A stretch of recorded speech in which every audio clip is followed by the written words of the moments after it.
Your home of the past. Yes. 98.5. The Sports Hub. Beasley Media Group Station. Sports Hub headlines.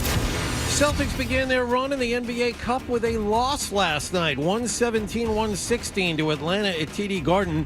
Jaylen Brown scored a season-high 37 points for the Green, but he missed a tough mid-range shot at the buzzer that would have won it.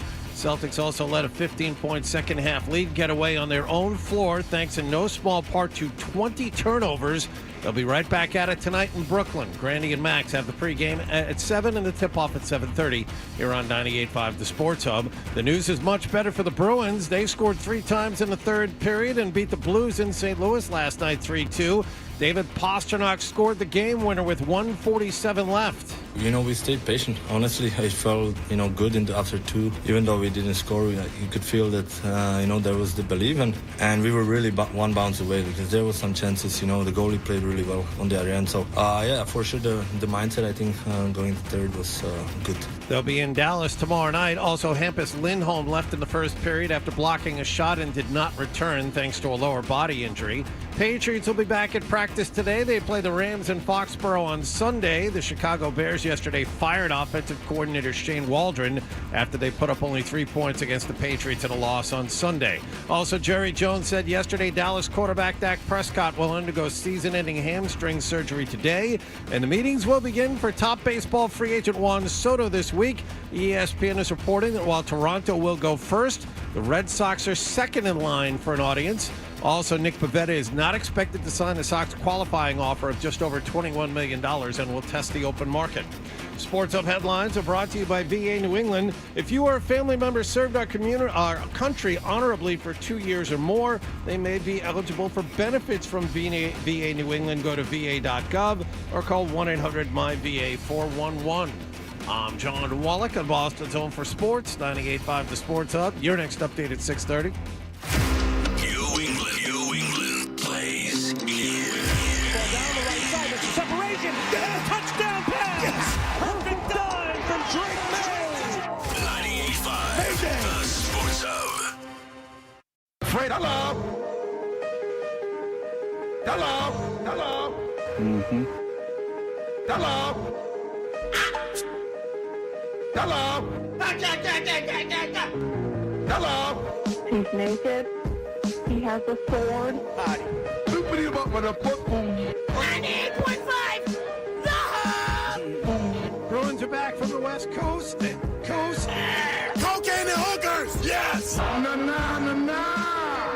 Is it okay to use this for the radio? Yeah. Welcome to the show, you sweet bitch.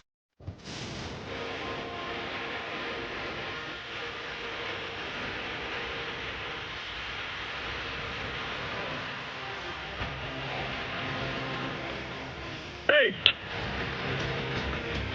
Huh?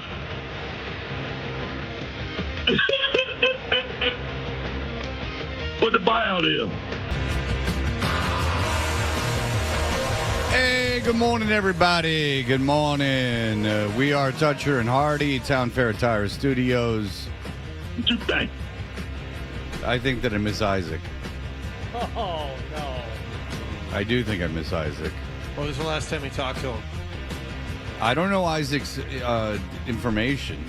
So you haven't talked to him since he left? No. I'm more than willing to correspond with him, but he has never reached out. What was that phrase he kept using? Industry standard? He saw what the industry standard was. Industry standard. He mentioned it in his handwritten thank you notes, which was very classy. Oh, sure. But you shared your information with him?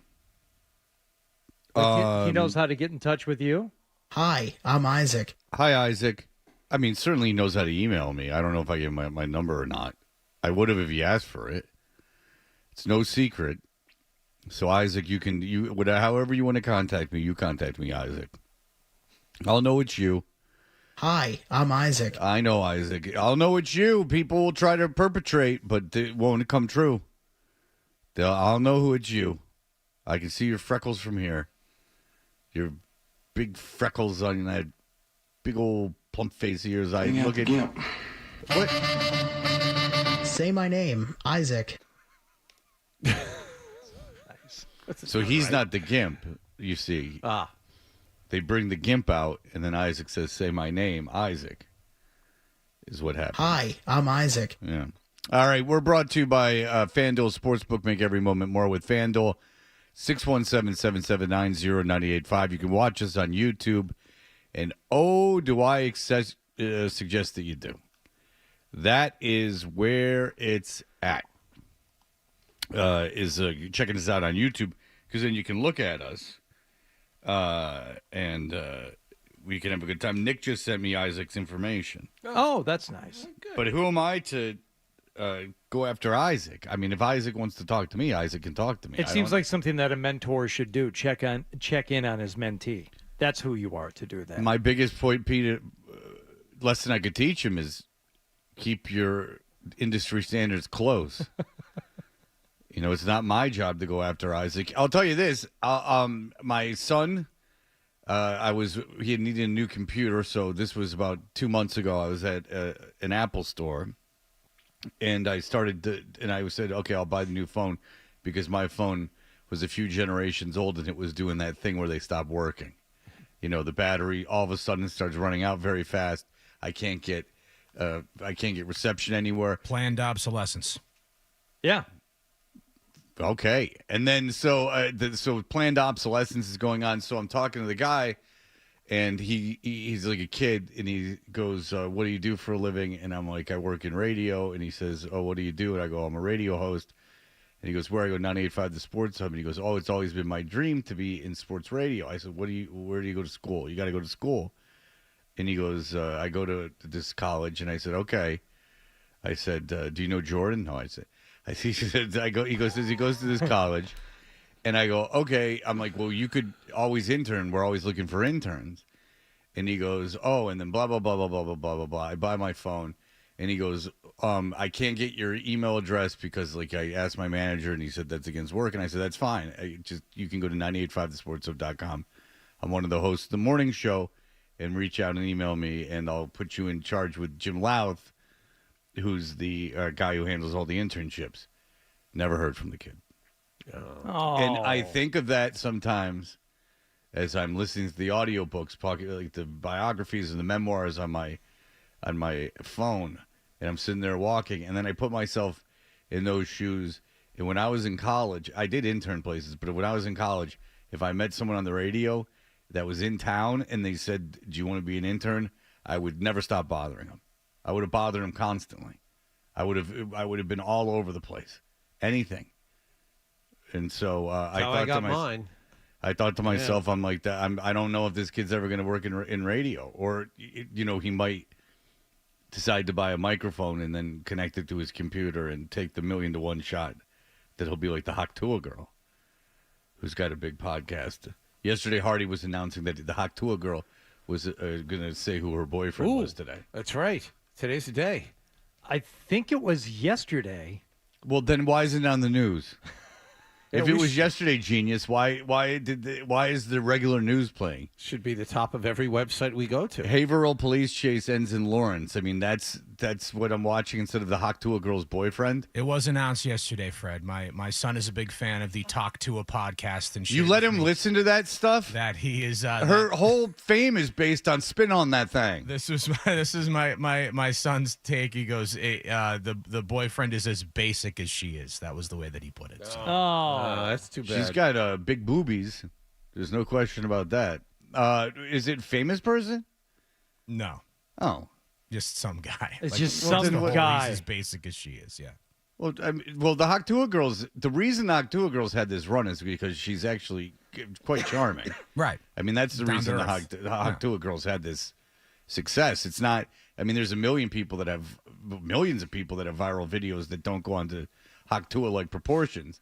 And she had the good fortune of doing Bill Maher's weird podcast where she came off 1,000 times smarter than him. He made her more famous indirectly. Yeah, yes. She just sounded so smart, compared to him. And so, his name is Kelby Blackwell.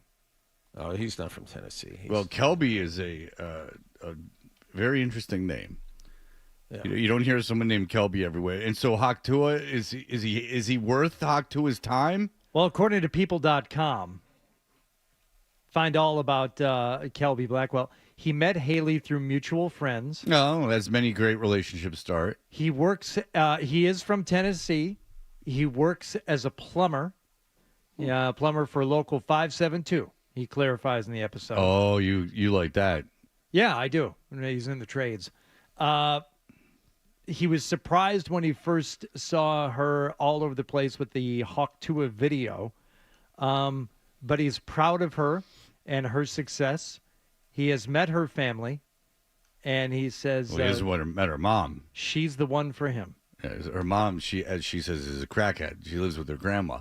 Now, if you have a daughter who's 18, if she came home, imagine this: if she comes home and she goes, "Dad, I want you to meet Phil," and you go, "Hi, Phil," and you go, "Well, Phil, what do you do?" And he goes, "Well, I work in the trades."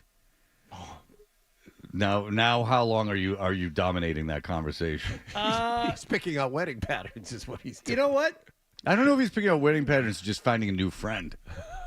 I think it's 6 of one, half dozen. What if they worked like on the lights on the streets and everything? Oh, man. Come on. Oh, gee. Oh, Hardy's going to need You're a minute. describing Prince Charming here, and I don't know if I. What if he wanna... climbed, like, and he had to climb stuff? Oh. If he had those things on his boots, Yeah. little spikes on the sides, Yeah. and the belt. Yeah, he was in the risky business. They get married, and Hardy demands to go with him at work. He doesn't even want him to get married because he doesn't want her to take away his time from him. Oh, yeah. I would say it would depend on the trade, but it really doesn't. As long as it is, something physical and things are made or fixed during the course of a day's work, I'm interested. I'm in. Would you be a plumber with all the poo? Oh yeah, I have a couple of friends who are plumbers, and I don't find it. I mean, yeah, I'm sure there are parts of the job that are disgusting, but they don't talk about that aspect of it. I don't think it dominates their day. No.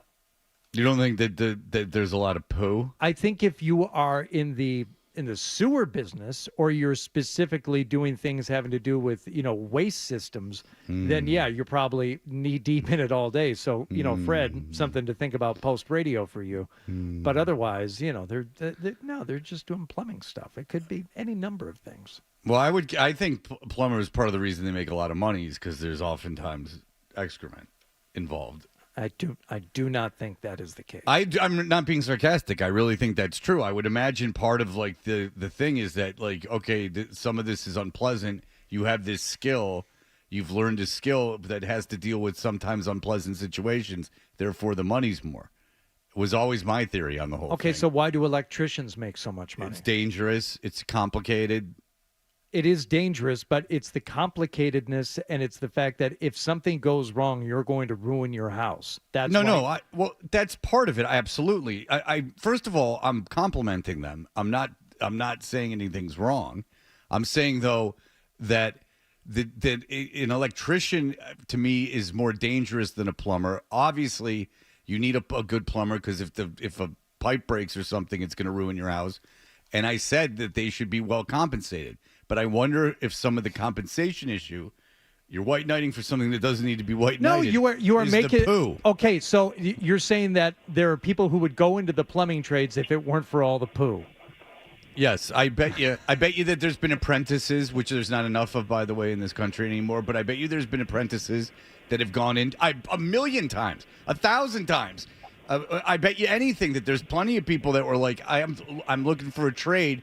And they like mirrored a plumber, and the guy's like, "Oh, we got this like thing," and this old lady goes, "I've like clogged the toilet," and the guy goes, "I don't want to do this anymore." Well, we would have to ask like a general contractor plumber how much of their day involves poo, because I bet it's going to be a disappointingly small percentage for you, Fred. A guy that goes homes, like does homes home to home. Okay. Yep.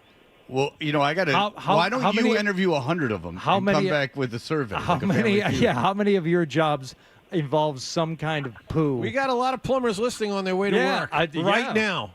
I'm sure a lot of them will call in. We should do like a Family Feud, but then have Hardy interview all the plumbers. That would be that would be throwing you in the briar patch. Yeah, unbelievable. You had to go interview 100 plumbers. We interviewed 100 plumbers. That's right. And then Hardy's like, I only had 5 days. I just talked to 2. Dan, go ahead. With the buyout. Hardy fascinates me. I've heard of men sabotaging appliances and then fixing them just to, show the wife, what's doing. And then I got to thinking, does he ever role play, sit out in the driveway in his pickup truck and then have his wife call and let's say the dryer's broken, he comes in. But then I got thinking, he's in the dryer fixing it, he gets stuck. Then what? Then the whole thing gets flipped upside down. So I'm just curious. Have you ever tried any of that Mr. Fix-It role play, Hardy? Now, real quick, that is a part of modern porn. And I've never seen one, but I am aware of it. Someone getting stuck and like being like kind of helpless while the other person has sex with them. So that's what he's referring to. I didn't mean to just interrupt. I am informing you that if you were the one stuck, that stuff would be being done to you. Okay, I have not seen any of these. What is a scenario where one gets stuck? Well, I only know this from like Family Guy, but like the thing is that you get stuck in the dryer, like someone's fixing a dryer and they get stuck under a table. Okay, so you have seen. Oh yeah, because you're big butt porn. So yeah. All right, so in between elevator doors, I've seen it. Okay, yes. So this is something, John. I believe it's mostly big butt stuff or BBW bring that stuff. over here. What's the question? Right, so someone gets stuck under the bed, and they're like, "Can you help me out under the bed? Okay. Can you help me out under the bed?" And then they're like, "Oh," and then they start like screwing around with them. They're like, "Come on!" And they start laughing, and then the guy's like, like and then it devolves into and the a dryer's sexual a good one. evasion. That's right. You already mentioned that one. Yeah. All right. So the idea is the butt's so big that they can't maneuver out of whatever Usually, they're in. yeah. Sometimes the door gets stuck, but usually it's butt centric. Yeah. Yeah, I know about this. I think from Family Guy. Yeah, I know it differently. I swear to God, I've never seen, and I would tell you if I was into that porno, but I've never seen a porno with that in it. So David Sedaris has written about this, who is a very funny author. But Answer the phone. There are plumbers calling in now. No kidding. It's a plumbing company. We need to start our survey. But early in his career, he had to write these fantasy fictions about. He said mostly it was about guys with giant women. And his editor would get back to him and say, "It's pretty good, but you need to describe the size of the nipple. Is it the size of a large pizza? Is it the size of a saucer sled? Sure. Talk about it in those terms. And there has to be big butt fantasy porn that'd be right up your alley, John. Now it's going to be in the written form, so you're not going to be able to visualize it. Not interested. See, I used a visual creature. I used to love reading Hustler hot letters. No, it doesn't do it. In the day where if you had a porn magazine, you kept it like you Da read Vinci it, Code. You read it every letter, every word. I had an Adult Video News, which was like a trade magazine that I read. I know like everything about John Leslie, like stuff I never saw. But I read that, and the movie Heavy Metal, the cartoon Heavy Metal. There's a scene where the guy's really little, and it's like a cartoon, and he's bouncing on the woman. And I remember it bothering me so much when I was a little kid. Yeah. Like, what weirdos are watching this? Paul, go ahead. Hey, what's up? Hey, Paul. All right, so the question is this. Do people in the plumbing trade back out sometimes because of the amount of waste that is involved in it? No. It's all part of the job. But do you think that it is that why would that add to money that you make? Like that, the fact that that's part of it? No, but a lot of people think that. They see you come in and they assume you're coming in, unclog a toilet or cut out a clogged up waistline, and because the bill's so high, they assume it's because of what you were working with. But it's all about going to school, 5 years to get your license, apprenticeship, updated classes every year, your insurance. I mean, there's a lot involved when it comes to it. So, No, it's a skilled trade. It's a skilled trade. Okay, what was the other question you had, Hardy? How much? Yeah, what percentage of the work that you do are you a plumber that works in homes? I would say about 10%. Oh, okay. Yeah, there you go. Disappointingly small amount for you, Fred. Yeah, I mean, ruining my day. you're doing heat, you're doing your faucets, you're doing valves, leaky water lines. Very small percent of it is actually working with waste products. Well, that makes me feel worse if I have a plumber come in and work with waste products, because now I'm only 1 out of 10. Yeah, and I'm feeling like a real heel. It's not rocket science. It's just nobody wants to get it on their hands. Yeah. No, I would think that it would be something that would add to the price. Listen. If I was a politician, the big thing I would do is I would raise apprenticeships in the trades. We're slowly losing that.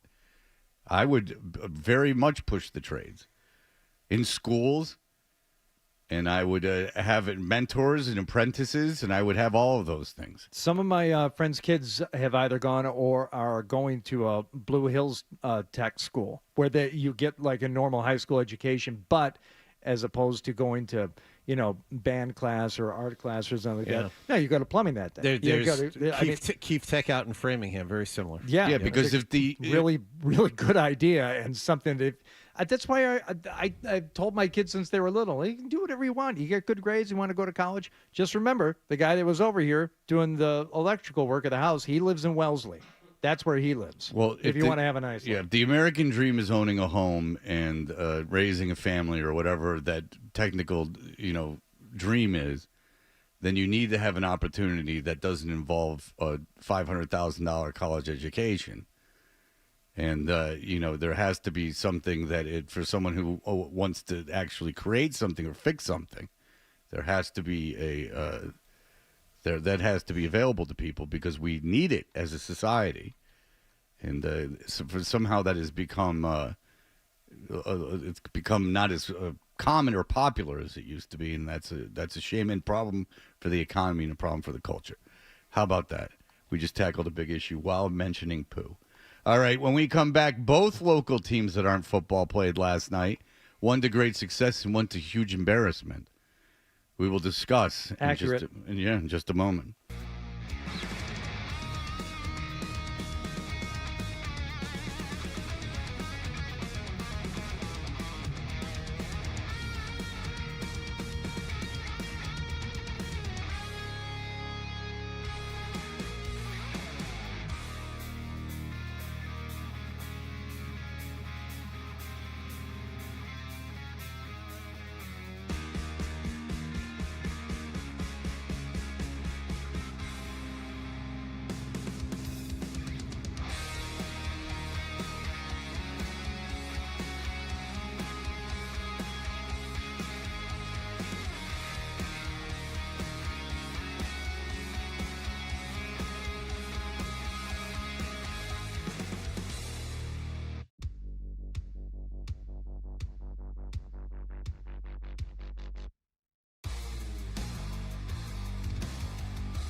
catch a game last night.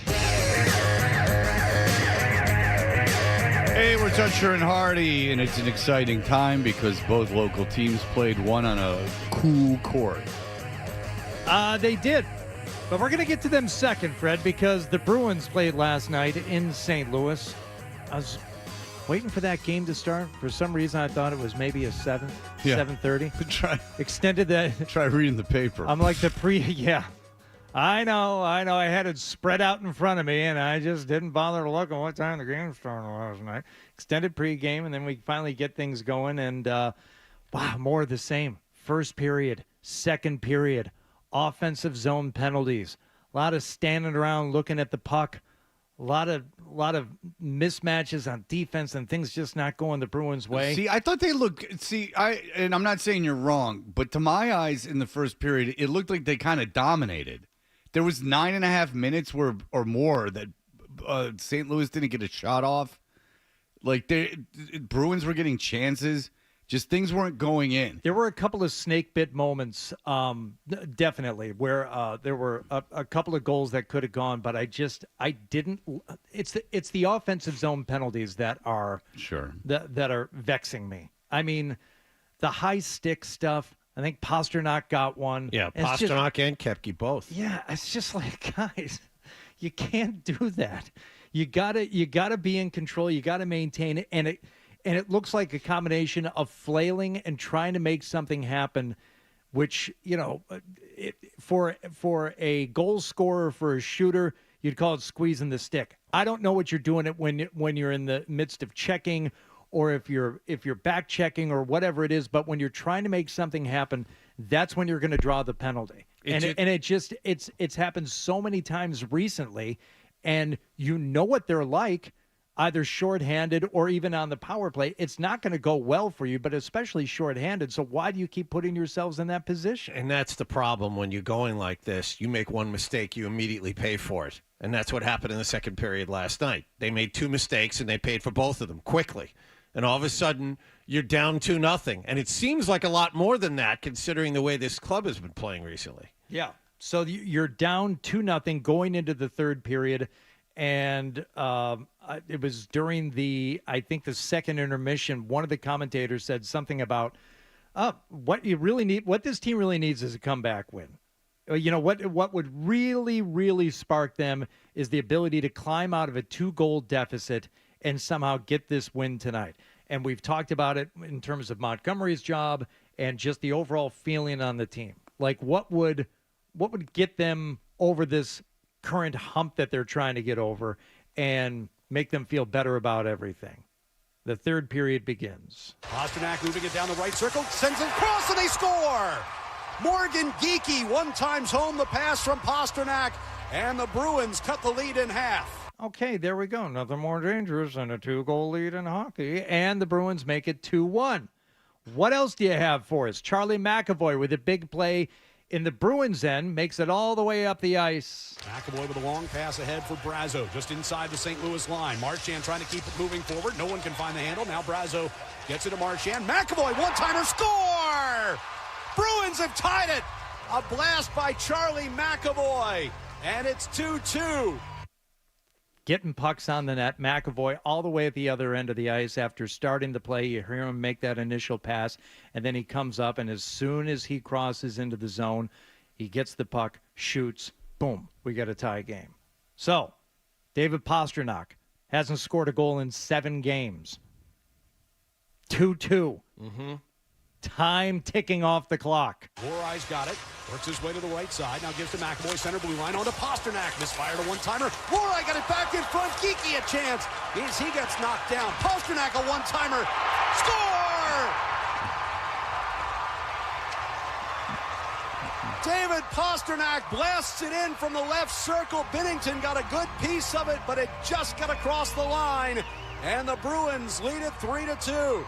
And you hear him miss on the first shot when he tries. He's essentially in the same spot where he ended up getting that eventual game winner. It goes off the heel of his stick, goes wide, and you're like, oh, my God, this guy can't score anymore. He just can't.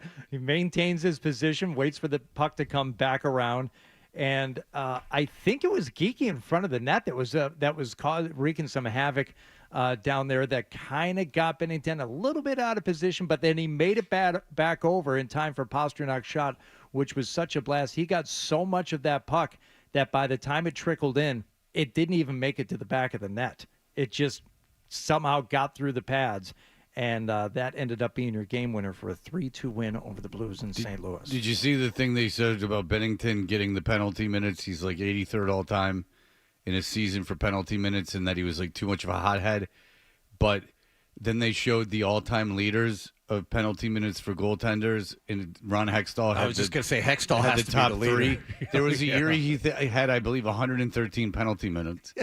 There's another guy from my youth, Billy Smith, was another guy. I don't know where he is on that list. Cheevers, I think, was fifth. I remember Cheevers was active. Yes, But so Ron Hextall, who Dennis Hextall played for the Red Wings and lived in my neighborhood and had two daughters. his daughter Leah used to work here. Well, that's Ron Hextall. Ron Hextall. Yeah, no, sorry. Dennis Hextall, Dennis though, Hextall. had Brooke Hextall, and I let her older sister pierce my ear. Huh.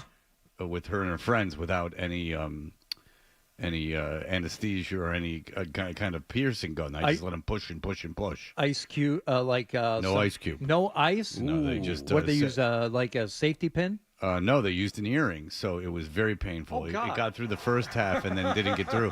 But I thought they'd like me if I let them do it. How old were you? 12, 13. I'll tell you this, though. Dennis Hextall, not nice. Oh. Sorry about that. Scary. He played for the Red Wings. But, yeah, that was Ron Hextall's brother. He was a meanie.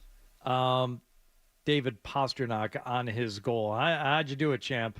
What a crazy shift that was. There was a couple looks, we had, and obviously McAvoy and Mason were doing their thing and kind of buzzing around, and they kind of collapsed, and the puck bounced to Charlie, or Pav, I think, kicked it to him, and then it was over to me, and I just shot it as hard as I could. Yeah, yes, you did. Charlie McAvoy also. Crazy Chiefs. That should be a song we make. Crazy nights into crazy shifts. Into crazy shifts, yeah. These are crazy. Charlie McAvoy also happy, not only with his goal, the equalizer there in the third period, but the fact that they were able to get it done being a little shorthanded on defense. Anytime you go down, it's you want to try and control the game as much as you can, and shift lengths is a big thing. We did as good as we could tonight, and yeah, that's a really nice result, especially with 5D. There you go. So Bruins get the win over St. Louis last night, 3-2.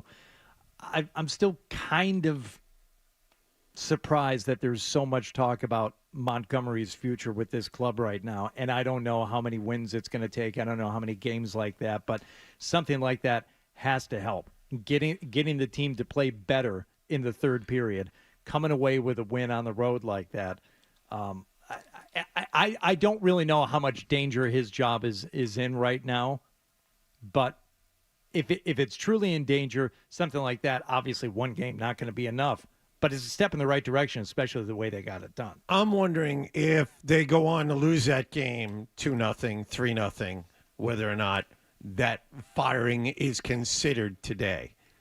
We've been hearing from Ty Montgomery. I mean, I think last night might have saved his job. Okay, all right. But this is what's ridiculous about it. If you own the team and you're going game by game in November, based on if the guy's going to keep his job or not, then fire him or don't. Like, make the commitment to keep him or fire him. Because if it's a game-by-game thing, your third play, I know you've played, some teams have games in hand against you, but you're third place in the division. Like, you're not, the season's not falling apart. You're going to make the playoffs. I don't understand. And if they want to fire him, fire him. I hope they don't, but if they do, that's fine. But I would certainly...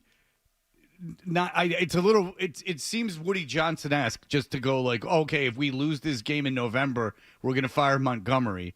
Then what if the wheels really fall off? Like, you got to have a succession plan in place. You got to be, you have to be hearing it from inside the team. There's got to be a lot of stuff going on. And if I'm Marchand, I'm not positive I want Montgomery gone after the Cassidy debacle. I mean, you get rid of Cassidy, and then he turns around and wins the cup the next season. Do you really want to start screwing around and going through coaches like that again? And by the way, I'll hand it to St. Louis. They're one of the few crowds that is all fans of the home team. Very little Bruin fans at that game last night. Aren't you used to now at Bruins away games it all being Bruins Boston fans? fans in general in all four sports travel well, yes. Oh, but especially the Bruins, I'd argue. I'd say especially the Bruins. It used to be the Red Sox, but yes, the Bruins. Well, the Red Sox are just, unfortunately, the most vocal at meaningless regular season games, as we've discussed. Yeah. The Red Sox come to town in Atlanta, and you just want to go on a Sunday afternoon and get in for $1 and drink, and now all of a sudden you have Superfan next to you. Yeah. Going crazy and cheering and chanting, and you're like, it's a Sunday in July. Yep. Could you please shut the F up? It could be Atlanta, it could be Anaheim, it could be Seattle. Yeah. We're everywhere. Yeah, yes. No, I mean, I get like you're from the city and you want to go to the game. That's fine. Yeah. And I understand at a football game, like going nuts even. But there's 162 baseball games, and there's no way if you were at Fenway you'd be yelling this much. There's no way. Because if you're truly a fan of baseball, there's no way you're living and dying by every pitch of every game. We're just happy you to would see be our insane. team. That's all it is. We're just happy to be there. Then be happy without putting on a show for everyone. Well, I can tell you that one game I saw when I was in Seattle, there were a lot of fans putting on a show for people. A lot of them. Well, that's far away too, so they were probably very excited that yes. that this team would come all the way to Seattle. Was it raining? No. It was not raining. Lots of suicides there. Is that going to be the new fetish? That's during the winter. You want to go there right about now. Who doesn't allow their mind to wander? Yeah. Starting around this time of year. Yeah. The holidays. Yeah. The darkness. No, see, the holidays save the darkness for me in terms of like really caring about it getting dark doesn't start until after Christmas. Yeah, January and February are the 2 months. Yeah, coming around here. It's really January. Coming back after Christmas break is when it really hits because Christmas is enough to get me through. Because I do enjoy, and then I'm excited about Thanksgiving because I'm going to Detroit. So this is all very exciting. Well, you guys are very well adjusted. It was right when daylight saving time ends. That's when my darkness begins. So you're underway, is what you're saying. Oh yeah, that's when it's 4:00 and I'm looking outside. I'm like, yep. Garage doors are already closed. I started both cars. It really is unhealthy. I mean, we bitch about it every year, but it really is. They wouldn't even know those engines are quiet. Hardy went in there with an electric car and was like, why is nothing happening? But it is, I mean, everyone hates it. There's not one person that likes it. And then the rationale that it saves energy is completely false. If anything, it would burn more energy. More people are up at 4 than at 7. I mean, 4 in the afternoon than 7 in the morning. It's absolutely ridiculous. The whole thing, I mean, if it really does make you sad, you're not alone. I mean, I don't like having to hurry up and walk the dog or it's going to get dark because it's 3:30 in the afternoon. That's what I had. The problem is now I have to walk the dog about a half an hour, an hour earlier. This is awful. And I feel bad for my dog who's, she jumps the gun by about an hour on dinner time every night. But that's where she wants to be with her people, their pack animals. She, 5 o'clock dinner time.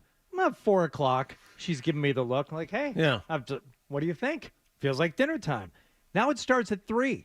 She's following me around like she ran downstairs with me last night at 3:45. Wow, it must be time. I'm like, sweetie, no, you got a long time. Huh? Honey, baby sweetie, girl. baby. Daddy's little princess puppy. You got to wait. All right. We will be back with the news of the Celtics who played on a cool floor yesterday. Hell yeah. Sports Hub Headline.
Sports Hub app.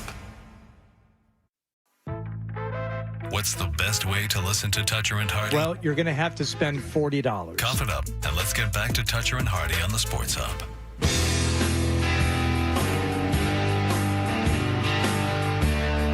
Hey, we are Toucher and Hardy, brought to you by FanDuel Sportsbook. Make every moment more with FanDuel. You can watch us on YouTube. Search 98.5 The Sports Hub on YouTube, and you can participate in a big-time conversation, or you can watch us after the show. They're all up there. All right, Hardy, what do you and Adam, you got something. There's something going on. You tell me. At 7 o'clock? It says game. At Yeah, 7 o'clock. Oh, no, it's not 7 yet. My bad. That's okay. I got hump day fever. Yeah. Oh, okay. We haven't even talked about the NBA Cup yet. All right, my How bad. dare you. I figured we would have led the show with it. So yes, the We gotta NBA break Cup. all this down. I apologize. The So- NBA Cup. It was the hated Atlanta Hawks were in town. Yeah. So, Wallach, you and I have not had a chance to discuss this as this started last year. I wasn't here in the mornings last year. How do you feel about this whole NBA Cup thing? It's a commissioner's way to get people to pay attention to games that happen in November and December. And I guess it's fine. Well, LeBron tried. Yeah, yes, the Lakers won. Oddly enough, I don't think they raised a banner for that, but the Lakers won the NBA Cup last year. So say what you will, but last year it worked because A, people were talking about it, whether that's warranted or not, they were, and B, like veterans wanted to play and tried. The reward, Hardy, is I think players get $500,000 each if they win, and for a significant portion of the roster, $500,000 is a lot. And you get to go to Vegas for the semifinals and the finals. I'll give it this. It's kind of got that radio and media element to it where people are not on it. They either like it and they think it's a cool thing. They like something as simple as the different courts. Yeah. They like the fact that it is getting them to pay attention. They like an in-season tournament. Or you're on the other side of it where you're like, this is stupid. Don't force this crap on me. I don't think there's a lot of middle-of-the-road sentiment about it, which in a way proves that it's a good thing. They came up with something, and even if it's polarizing, good. People feel one way or the other about it. I'm on the side of liking it. It's I don't hate it. It's fine. I think it's stupid and pointless. Okay. So I don't care. So what pool are the Celtics in? Are they in the pool of death? Are they in the group of death? They're in Pool C. Oh, that's a rough one. And Cleveland is in their pool, so yes, Cleveland's undefeated. So yes, an astute observation by you. Thank you. Well, the Celtics had things handled last night. They had a 15-point lead midway through the third quarter, and things were looking pretty good. But Atlanta clawing their way back. Jaylen Brown. And, Atlanta clawing their way back, but the Celtics reasserting their lead. Jaylen Brown moving to his left. Quick three. Got it. Is Tatum even involved in this game here lately? 114-110. 35 for Jaylen Brown. So as you hear that 15-point lead had dwindled down to 4, and then Cedric Maxwell asking, is Jason Tatum involved in this game lately? Because in the second half, specifically in the fourth quarter, not great. Yeah, he turned his ankle again. He wasn't. You remember when Giannis got his foot under it on the three a couple of games ago against Milwaukee? It's like he turned his left ankle over. It happened again going for a rebound. He was not much of a factor at all in the fourth quarter. Jaylen Brown had a little bit of a limpy-gimpy thing going on in the first toward the end of the first half last night too. I don't know if he landed on somebody. He stayed out on the court though, so he got stuck in a dryer. And then the music started. See, I thought you would have really picked up on the pool or group of death phrasing, and that would have. I didn't want to lean in too hard. that would have pinged on your radar. What? The Celtics still hadn't surrendered the lead, though, until Daniels, left-hand dribble. Holiday slides his feet. Daniels spins to his right, floats it up. No good. Offensive rebound. Tap back up and in. Okongwu with 6.1 to go finally gives Atlanta the lead. They've been all over the glass all night, and it's a recipe for disaster when you get beat like that on the glass. And the creating the extra possessions, and yes, and doing something with those possessions. Celtics still weren't dead yet. Nance guarding the inbound. Holiday. Bounce pass. And through Tatum out of bounds. Tatum is saying he got pushed, but the Celtics, who have turned the ball over all night long, commit their 20th turnover with the game on the line, and now the Hawks get it with 4.3 to go, leading by 1. Okay, 20 offensive rebounds for the Hawks last night and 20 Celtics turnovers last night. And Tatum was not a factor in the fourth quarter. How many offensive rebounds? 20. 20. Celtics had 28 defensive rebounds. Oh, my God. Can I ask how you would, find the brackets and everything for this thing? How would you even know what's going on? Right now, all you have are pool designations. I don't know where you would find the brackets. And I don't even know where do you find the pool designation? Just Google Emirates NBA Cup. Well, that's as simple as that, huh? Mm-hmm. Because if you go to schedule, it will just have the NBA schedule. Right. It doesn't have that's anything the thing. And if you go to standings, it just has the standings. Yes, because the game counts as both a regular season game and a pool as it game. has to, Yes. obviously. But that's a good idea. Missoula wants it different. Missoula said before the game we should just make it different, add more games to the schedule. You know, Missoula, he's a contrarian. He's a free thinker. He can't be held down. Whatever you think, he says the opposite. So the next games in the Emirates NBA Cup. Thank you, John. First time I'm actually using the proper terminology here. Happen on Friday. The Heat and the Pacers play. Sixers Magic. Pistons Raptors. Okay, great. Tuesdays and Fridays in November. Oh, well, that's exciting. And, they stole this whole idea from soccer, so that's Yes. why the Emirates, I would By the way, suppose. scoring differential matters. So if you're up on a team, and the Celtics had to do this to get into the quarterfinals last year, they had to run up the score on Chicago.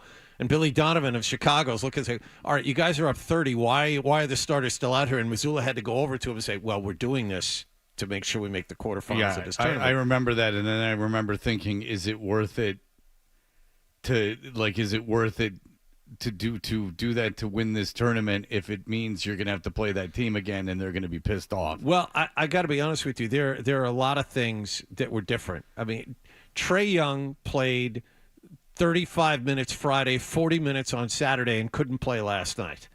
Joe Mazzulla decided to tweak his rotations last night. He had Tatum and Brown on the floor together for a lot of the first quarter, and then neither of them were on the floor for the first 6 minutes of the second quarter. He never does that. Did they play the entire first quarter together? I think they did. Maybe just a few ticks at the end. But no, they were on, I think, almost all of it. I think one of them got a rest. But either way, Missoula never placed them together at the end of the first quarter. They were out there for the last 6 minutes together. I think Scout and then mentioned neither it, of them were out there for the first 6 minutes of the second quarter. Wow. They never do that. So I'm not sure that NBA teams are taking this ultra seriously either. Very quickly, number one ranked Kansas beat Michigan State 77-69. And Kentucky over Duke, Fred, 77-72. Cooper Flag. Couple of chances, had the ball in his hands a couple of times there toward the end, but couldn't get it done. Duke was with a lot of cramping, and I'm not making that up. There was a lot of cramping. Something's going on with that team, perhaps partying a little bit before the game. Probably menstrual. Screw you, Mellon. Yeah. Back to school. Right? Thank you. Yeah. That was when Mellon finally won the day. I was surprised that kid wasn't in more movies. He was so great in that. He was so likable. He's in Christine. Yeah, Christine. I remember him from Christine. And he was in Back to School. And that's it. Yeah, pretty much. I mean, you saw him and you were like, I'm rooting for this kid. Oh, No. Maybe? No. His name is Carradine. No, Carradine, no. But Carradine's the guy from Revenge of the Nerds. Yeah, he's the lead guy from Revenge of the Nerds. Yeah, you don't try to get that past John. All right, we'll be right back in just a moment.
We start with the Bruins. They won last night 3-2 in St. Louis. They were down 2-0 entering the third period, but they got goals from Morgan Geekie, Charlie McAvoy, and David Pastrnak to rally for the win. They'll be in Dallas tomorrow night. Now, the status of Hampus Lindholm is up in the air for that one. He suffered a lower body injury in the first period yesterday evening while blocking a shot and did not return.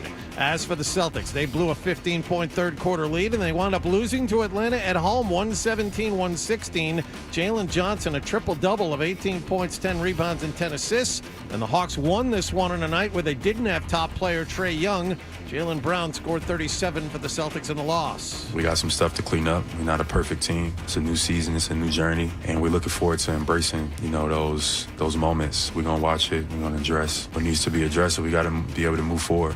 They have another game to play tonight in Brooklyn. Grandy and Max at the pregame at 7 and the tip-off at 7:30 here on 98.5 The Sports Hub. Patriots will be back at work today. They'll host the Rams on Sunday. Patriots beat Chicago last weekend, and as a result of that loss, the Bears yesterday fired offensive coordinator Shane Waldron.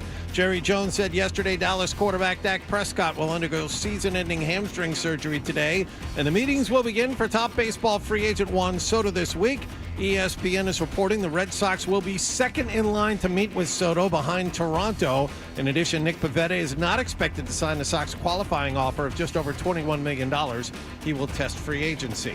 Sports Hub headlines are brought to you by South Shore Bank. At Beatles Bank, sharing your success and growing your business is what Above and Beyond Banking is all about. Visit SouthShoreBank.com, member FDIC, member DIF, equal housing lender. I'm John Wallach at Boston Toll for Sports, 98.5 The Sports Hub. Your next update at 7:30. Boston plays here. Coming through the slot. Close shot. Save. Rebound. Score. 98.5 The Sports Hub. Thatcher and Hardy. Such an fantastic explosion. 98.5 The Sports Hub.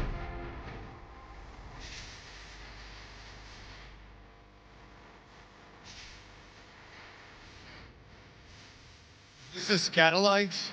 It is the original version by Prince Buster, Al Capone. Well, the Scatolites are of the same era. We are Toucher and Hardy. You can watch us on YouTube, but I already said that because I thought it was 7 o'clock 15 minutes ago.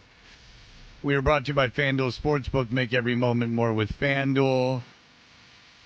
There's a big hot video up on our Instagram page, @Toucher and Hardy, that I'm a contributor on, @FredToucher, where I'm sticking it to Belichick real nice.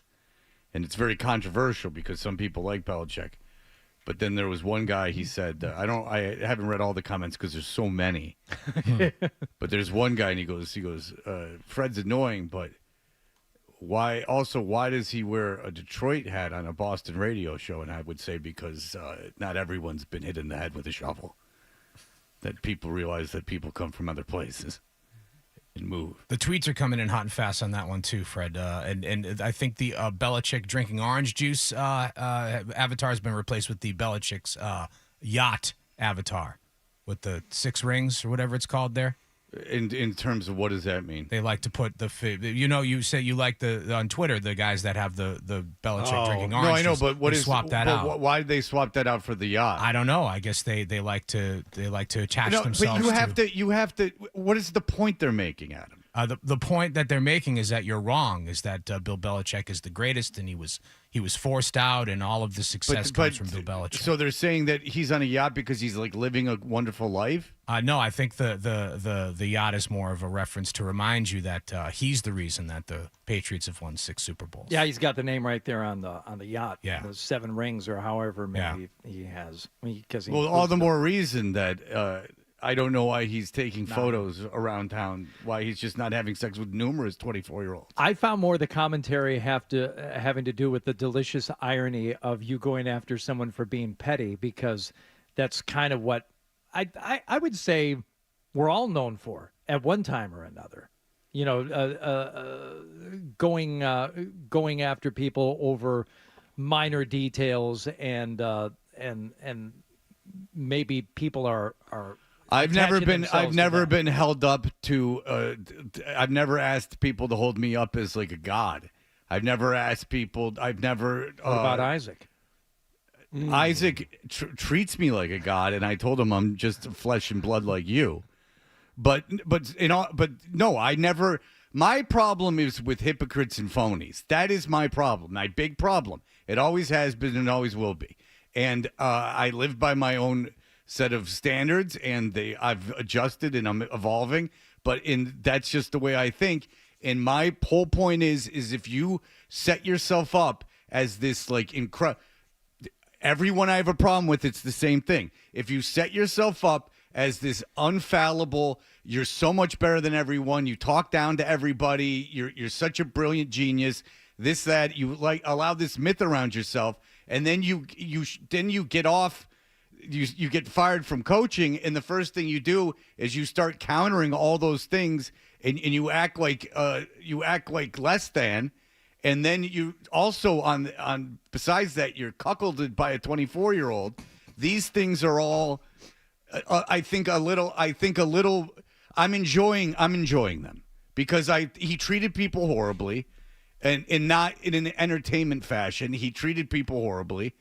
There was this narrative that he was this golden god, this genius, this brilliant guy of like great moral character. And he's just a 74-year-old sad man. That's all. See, this is all going sideways on his 12. Adam 12 wanted to do something to make you feel good. And look at you. You're all upset again. Yeah, no, anytime I can explain why I feel certain ways, I enjoy it. It doesn't matter because the cool part of the audience gets it. The dopey dorks on the internet don't get it. But I mean, you can lay out every fact known to man. I can have 75,000 witnesses, and they'll just go no. So I'm done with the internet. Why are you wearing a Detroit hat? I don't know, you stupid dork. Because I'm from Detroit, you idiot. What do you want me to do? What are you going to Celtics games in jerseys and hats? Oh yeah, you are. Oh, because I saw, because I looked, because I'm petty. All right, and you're not done with the internet. No. I haven't exactly left that behind. Yeah. No. I'm done seeking things out. Oh, okay. You are? Yeah. The You're guy. done. Do you really want to know why I clicked on the guy? Yes. He had a huge nose. Okay. And I got interested in how big his nose actually was. Oh. All right. I mean, that's honestly why. But you stopped the rest of it. You stopped. I swear to God, I haven't read every single one. I don't obsess over it. I swear to God. Go ahead. I used Look to. at this dude on the TV. He's cross-eyed. That's unsettling. As long as we're getting thrown off by things. Holy crap. I don't want to look at that first thing in the morning. Not that he's just cross-eyed. He's like staring cross-eyed. He's like steely blue cross-eyed guy talking to me about it is legal matters. That's very true. All right. I guess don't apply for a job if you're cross-eyed with Hardy's plumbing company. No. Go ahead. No, you'll be cutting joints in the wrong spots, and you're going to have poo flying all over the place. What?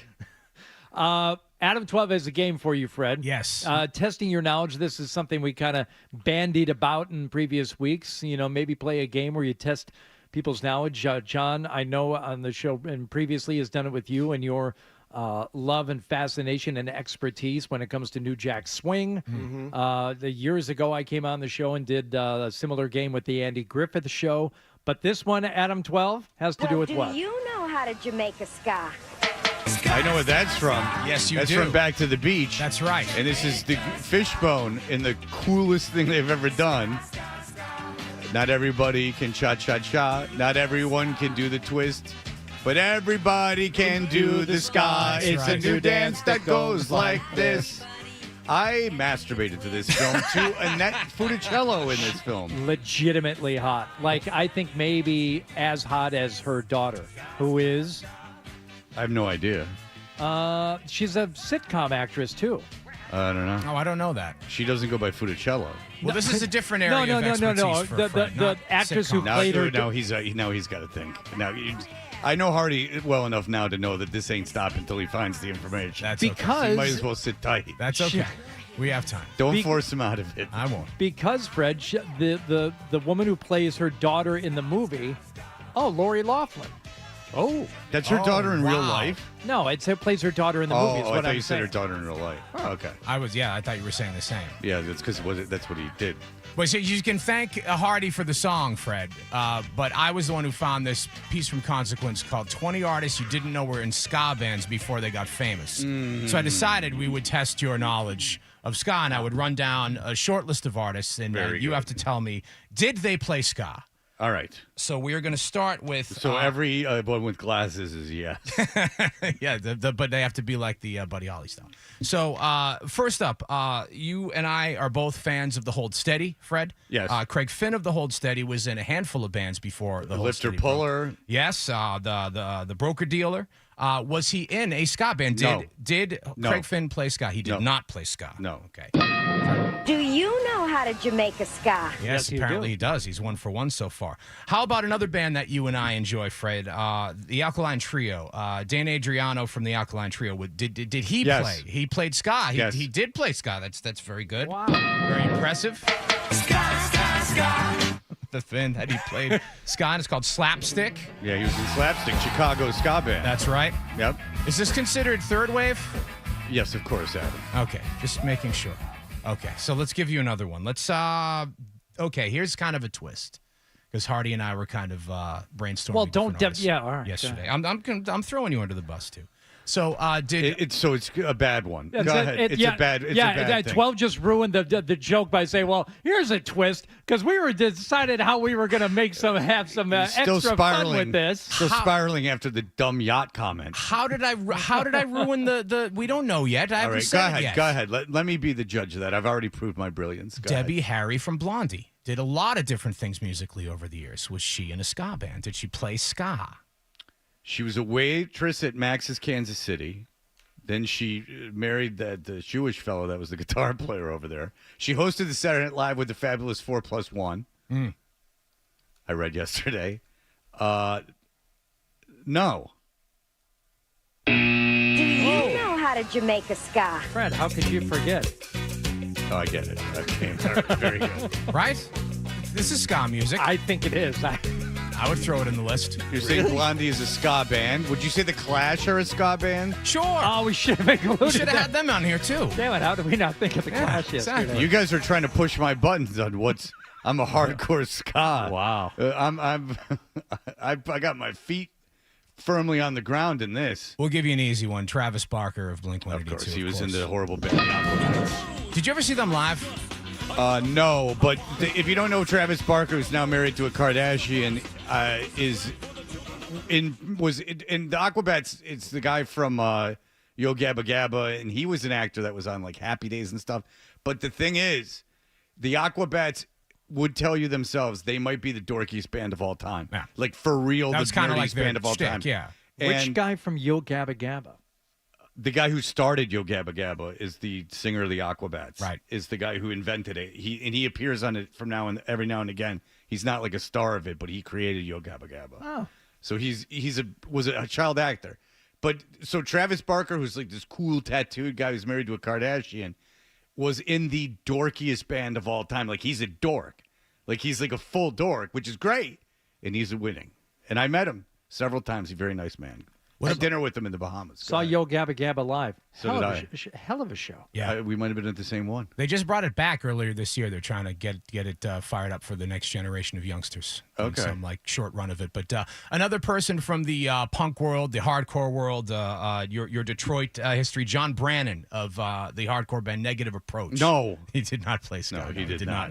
He did not play ska. No. John, and he's seems like a nice guy. Yeah, he's delightful. If you want to see the Detroit hardcore movie featuring him, that is available on the internet. Go ahead. All right, I've got one more for you. Sting, of course, famously known for his work with multiple bands. Obviously, his solo work. Did Sting play ska? All right. Well, Sting was 47 when he joined the Police. He's actually 99 years old. You're gonna play something by the Police that's like Roxanne or something, and you're gonna say yes. No. I have no. He was a school teacher. Yeah, he was probably in a ska band. He's of that age. Yeah, sure. He was in a ska band. This is ska. Well, called it. Not only is this ska, yes, but as a solo artist, he has given us tons of ska. From Dream of the Blue Turtles. Love of this is the seventh wave. Love is the seventh wave. I say love is the seventh wave. I say love. This sounds like a Carnival cruise. Worst live act, top 5 worst live act I've ever seen. I watched the video for this yesterday when 12 and I were talking about it. I don't know what's going on. It's kind of got like an aha take on me animation thing going on, but it is unwatchable, yet you can't take your eyes off of it. Do you guys remember this? You know how to Okay. Do you guys remember this? I dated a girl when I was in my 20s who lived at home, and her father was like, he had this stereo system, and it played out of like 8 individuals, not quadraphonic sound. It was like 8 of them, 8 like different channels per speaker. So like one speaker would have like the bass, one speaker would have like a snare drum. Sure. But the only artists you could buy on these things were Sting and Steely Dan. And he was so proud of it. Yeah, because it required a special mixing process. Yes. And he was like, this is the future. And I was thinking, no, it's not. No one's going to put 8 speakers around their effing living room so they could be. He's like, listen to this. You're emerged. And it would be like, if I ever lose my faith in you. Oh, yeah. And I'd be like, fine, this is fine. And then I'd be sitting there and he'd be like, did you hear it? But listen to the tom. The tom's on the one left center, 2 o'clock. That's where the tom is. And I'm thinking, why? Why is any of this necessary? He was so proud of himself. But him and his friend were chemists, and they invented a very powerful amphetamine. God. Oh, good. There was one more Police song that kind of defies categorization, but I think this is ska also. Let's see. Oh, the Andy Summers written Mother. That's on Synchronicity. Yeah, they said, why? They go, we got an album that's 10 top back to front. Great. Andy, you got anything to join in? Yeah. Here's the worst song we've ever written. Just pop that on this classic album. Here is the worst song ever written. Yeah. Take all the songs. This is the worst one. Let's put it on this album that is otherwise all killer, no filler. Yeah, Synchronicity, one of the great albums of the 80s. Seriously. Everyone, we couldn't pick enough singles. There's so many singles. Andy, do you have anything? Indeed. The telephone is ringing. Is that my mother on the phone? Sting, will you sing it? No. Fear not, I will. Here we go. Stuart, would you like to play drums? No. Okay, a machine it will be. Yes, was that my mother? Well, do you know how to Jamaica ska? All right, very good. I proved how brilliant I am. I got everything right. Everything right. Not everyone's a cool dude that was into ska. That is a true sign of. I look back in the kids that were super into it, like that wore like pork pie hats and like the suits. That's got to be embarrassing. Yeah. They were so. I knew a guy that was so invested in it. He had like a vintage radio.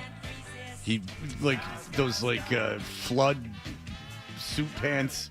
Another example of Fred's irony here is that you otherwise hate cultural appropriation, and that's kind of what ska is all about. Oh, I don't think so. Cultural appropriation if you're faking Jamaican, if you use like an accent. But where does the whole sound come from? I mean, it's based in Jamaican dance culture, but it evolved into just like anything else. Like, is Nirvana appropriating John Lee Hooker? I mean, something. No, we know it's Robert Johnson and the original box set recordings. Come on. That is. We should do a test to see how long Hardy can last during one of those songs. But sometimes something evolves to such a point. But if you're like 3'11" and you're putting on a patois, yes, that's cultural appropriation. And now, is it even a cultural appropriation for a white rapper? Like, if you're a white rapper, is that appropriation of the black culture? If it's from your own perspective. Is what we're playing right now cultural appropriation? Oh, yeah. Because it certainly sounds like Fishbone are black. Let's talk about race. 617-779-0985. What can white people even do anymore? Well, do whatever we want now. making it great again. That's right. All right, we'll be back in just a moment. Mike Dussault is good friends with Hardy, so he insists on having him on the show. No, I'm just kidding. We love Mike Dussault from Patriots.com. We'll have him on in just a moment. You're listening to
Yeah, my goal, as the head coach is to put the players out there that give us the best chance to win. Elliott and his staff, they have the hard part of trying to get the roster as well as we can get it now, but also looking for the future. Ultimately, it's my decision, and my decision on a week after week basis to put the best players out there that give us the best chance to win.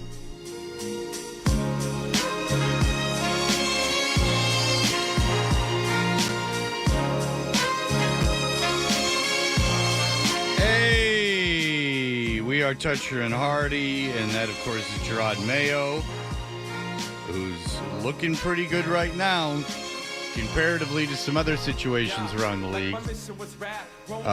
He's not the worst coach in the AFC East. He's not the worst coach in the NFL, certainly. He was out-coached Eberflus. I said Eberflus. On Sunday, Mike Dussault is good friends with Hardy, as he worked very closely, shoulder to shoulder with Hardy for many years in pre and post game work. He writes for Patriots.com. He's on the videos and everything else. Mike Dussault, hello, sir. Good morning. Good morning. Okay, so you play Chicago on Sunday, and you win, and your rookie quarterback outplays their rookie quarterback. Now Chicago has fired their offensive coordinator. Their organization was a Hail Mary stop away, by the way, from being, 5-2, 4-2? And like that tanked their season. Like that guy not paying attention during the Hail Mary tanked their season. What does that say, if anything, compare it to the situation of the Patriots? We've been tough on Van Pelt. Mayo's a rookie coach with no experience. What does that mean, and compare the two situations? Yeah, well, I think it's, an example of Eberflus had been there, and they, just chose to go out and try to get the offensive coordinator to match, Caleb Williams. But difficult situation. I think it's really interesting with the top 3 quarterbacks being selected in the draft this year. You get, some pretty interesting situations around the league, a lot of compare and contrast. Washington's doing, great stuff with Jaden Daniels, of course. But yeah, you're right, Fred. It's such a, tenuous thing right now where a couple plays at this point in the season, when it's not going right, can cost people their jobs. But I think the Patriots, with their entirely new coaching staff, a little bit of a different situation. I expect those guys will all be back next year. Should we be sold on the Patriots pass rush, or was it a bad Chicago offensive line last week? Oh, that's a great question. Look, I got to give the guys credit. I think, certainly a guy like Jeremiah Farms stepping up, somebody that you kind of thrust into the role this year, and that's not something you would expect. He played outstanding. His best game. It's like one of those games where a bunch of guys all kind of have their best games, and the coaches really spin the dial well. I thought the secondary I thought was outstanding to me. That really stood out. Just the quality of the coverage. Maybe moving Jonathan Jones back to a little bit more of a safety / leadership role in the back. Maybe that helped settle things down in the back end. So I don't know. I got to be honest. It's going to be hard to replicate that kind of pass rush performance. Certainly 9 sacks is probably out of the question, but they need those guys to continue to play at a high level, and we'll see if they're able to do it. I think that's the best question you can ask right now about this defense is, can they repeat that performance against this week, a better offense, a more established offense, and certainly Matthew Stafford is not going to do what Caleb Williams did. It's interesting because people are talking about Caleb Williams and if they should sit him for a while because he's getting killed. And, as evidence last weekend. And, they talk about Drake May set. They talked about the situation in Carolina with Bryce Young, and he said, and he hasn't been great, but he's won 2 games in a row. Did you hear anything about, Caleb Williams having a bad attitude? Or wasn't trying? Because that's a narrative that's coming out of Chicago. It sure looks like that's how DJ Moore feels about it. I don't know, that guy, he looked like he was ready to storm off the field. And I'm like, you guys are 4-4 still, before that game. What are you so upset about? You got the number 1 overall pick in the draft. I know it's, not a straight line, and you had to know with the kind of player Caleb Williams is that it would, be a little bit of up and down, and it would take him some time to really, settle into the pocket and be able to read defenses and deliver the ball. But we all know he's had a little bit of a history. I mean, personally, I watched, they did the Hard Knocks this year, and I mean, I didn't think he was that much of, of course, I'm sure it's all projected on television how he wants it to be. But I mean, there's obviously a lot going on there right now, but they have, the pieces everybody talks about here, like we need weapons. And it's like those guys have the weapons, and, there's still something missing. So I think it just, it shows how complicated it can be to try to put together an offense and have the protection and the quarterback and everything in sync. And I think it speaks to the attitude in the room for the Patriots, and that they can get these, minor victories and feel like, there's something good happening. And I say a minor victory, that was an actual victory. But in other games when Drake May has played well, it seems like the team and maybe even some of the coaches walk away from these games and saying like, okay, we didn't get a win. We actually feel pretty good about it. Here they do some really good things on the field, getting to Caleb Williams 9 times among them, but against kind of a suspect team that is still figuring things out. But they treat that win as just another step in improving in what is going to be a long rebuild. It seems, Mike, like they've kind of bought in on this, and they're taking their victories where they can get them, and they've got the right attitude about it. Yeah, I mean, I think that's what they have to do. I mean, Evan Lazar was in the locker room after the game and just said really good vibes. You could tell the team was excited. And look, we all know how much work these guys put in and how, rewarding it can be to finally get a win. But yeah, I mean, you're totally right, Hardy. And I mean, people are already coming out with, paths to the playoffs and win-loss records and all that. And I just look at like, look, you're going to give Drake May a chance to go down and play in Miami. You're going to give him a chance to go up and play in Buffalo. Like, we know those are places that he's going to have to win, or at least, be competitive over the course of his career to get the Patriots back to the top of the division. So I think you're right. Like, you got to look at how the games actually unfold. I don't know what the actual win total will be at the end, but if it continues along this trajectory and they give him support like they gave him in Chicago, which felt to me kind of like the first time, it was like, all right, a little bit of a run game. The defense is, giving you some positive field position. They're getting stops off of, bad punt returns, those kind of things. Those guys lifting up Drake May. If they can continue on that trajectory, I don't think the win-loss record really matters all that much, but you certainly have a bunch of good teams here at the end that are going to show you exactly how the Patriots are stacking up. The offensive line has been a major problem since training camp. But I think, and see if you feel any differently, I think the Patriots have their 5. If injuries could derail it, but it seems like the offensive line we saw in Chicago is the offensive line they're going to ride with the rest of the season. Yeah, it'd be a good thing. I mean, I think all year long, I've been talking to you guys, talk about, the continuity. We just need continuity, and guys were hurt, and, Vidarian Lowe was in and out, kind of all season. Now they've settled in.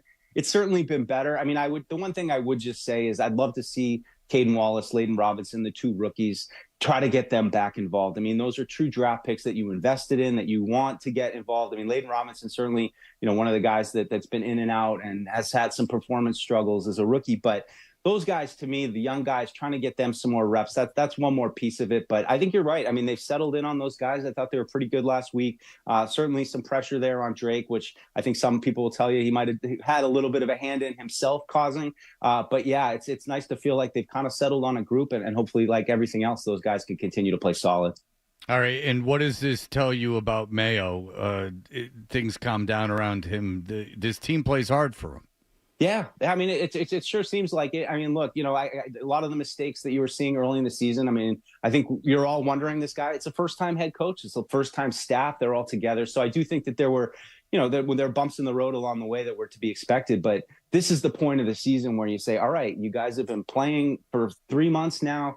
You tell us all the time. I mean, all teams say we want to peak after Thanksgiving, that those are the time when you start playing your best football. So I don't know what their best football looks like at this point, but if they continue to play clean, I thought last week's game was by far their most well-coached game. So, if the coaches are putting the players to be successful, they're not having those end of game situational brain fart kind of stuff. If that continues to improve, then again, it's like everything else, you got to feel pretty good about the direction they're headed. And, certainly with these last 7 games, there's some great opportunities for them to show more than they even have yet. Exactly. I got them winning 4 of the next 5. Well, the path to the playoffs has been laid out. I mean, there it is. We're in the mix, baby. I think they can beat the Rams. I do too. I mean, I think any they can beat any team. I mean, Look at you guys. Yeah. Any given How about Sunday, that? I mean, up in Buffalo, I don't know about that one. Maybe They're not beating the Rams on Sunday. They're not winning in Miami in a couple of weeks. You guys had this Tom Brady couldn't do it. Oh, it's so hard for them to win in Miami. Everything's different now. Everything's changed. Now they can win in Miami. Oh, okay. I mean, they have beat the Bears and the Jets. That's pretty impressive. I'll tell you this. See? I know. Now we're cooking. Cincinnati. Oh, that's right. Yeah, they beat Aaron Rodgers and the #1 overall draft pick. Exactly. There you go. Right. Aaron anybody. You want? I got news for you. I've watched every play by both players. Drake May's better than Aaron Rodgers. I'm not kidding. I'd rather have Drake May this year than Aaron Rodgers. Oh yeah. I mean, no question. I mean, Rather have Drake May than Caleb Williams. Yeah. For this Sunday. This week. This Sunday. Oh, this Sunday. I mean, yeah, like I'm not. You know what I'm saying? But, Yes. Yeah, they're not beating LA. McVay. I have a feeling McVay can confuse it. Dussault's head just dropped. Don't give up, Mike. Okay. You're not. Okay, it will be. Then you know what they'll be? Egg on my face, and I'll have predicted the game incorrectly. But I would say that. Are you gonna get it on you Monday? really stepped in it. Oh, you're gonna get it big time on Monday. Mike, you know how I've really walked into it now. All right, Yes, Mike, you have. Mike Dussault, Patriots.com. Thank you for the time, sir. We always appreciate it. Thanks, guys. Talk to you soon. All right, there you go. If they beat, that's an impressive feat. If they beat Los Angeles on Sunday, that's an impressive feat. Yeah, they have a quarterback who doesn't hold the football that has very good weapons. Very good weapons. Yes, they should be able to the ball too. They should be able to put up a lot of points against you. Among my theories when it comes to picking NFL games, there's the dead cat bounce after a coach gets fired. There's the team that's good and pissed off after losing to a team that they shouldn't have lost to, and I think that's the case with the Rams. Unfortunately, they shouldn't have lost. They have a smart quarterback and a smart coach. I just don't think that they go into play a rookie coach's team with a rookie quarterback and not a lot of talent and lose that game. The teams that lose those games are poorly coached teams. Line is still 5, by the way. Line is 5. Yeah, I don't know if they cover or not. I went from 5.5 to 4.5, and now it's 5 this morning. Weird. Someone call Liveshed so he can just go on and on and on about it. All right, we'll be back. We got news from a listener that during like a podcast, one of the things here on this that for Beasley Media, there was an ad playing that's very, very interesting, and then it kind of linked into this thing we were sort of talking about. It's all will make sense when we get into it. We'll have that for you in just a moment.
What's that thing we do at the end of the show? And end your day. I'm not giving you an opinion. I don't know. Right here, 98.5, the Sports Hub.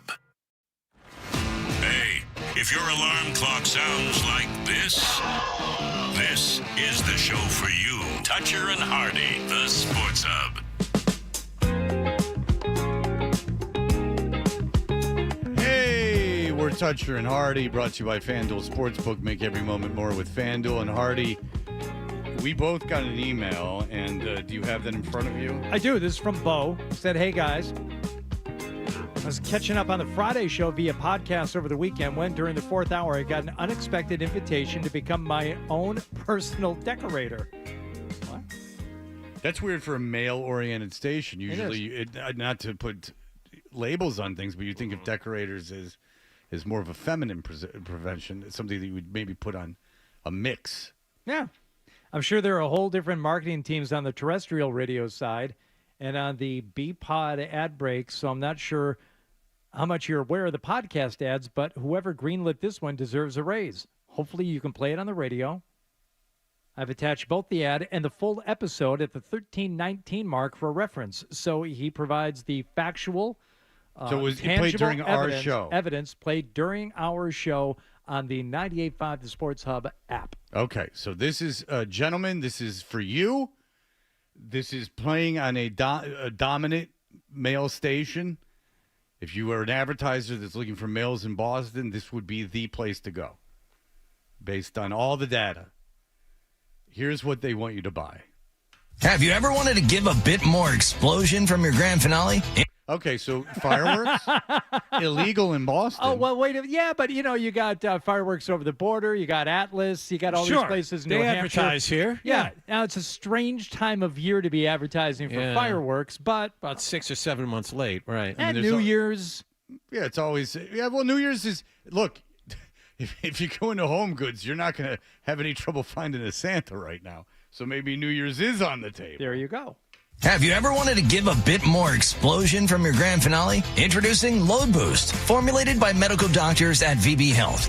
Medical doctors, not professors of history, but medical doctors. Not philosophy doctors. Yeah, these are not, these are medical doctors.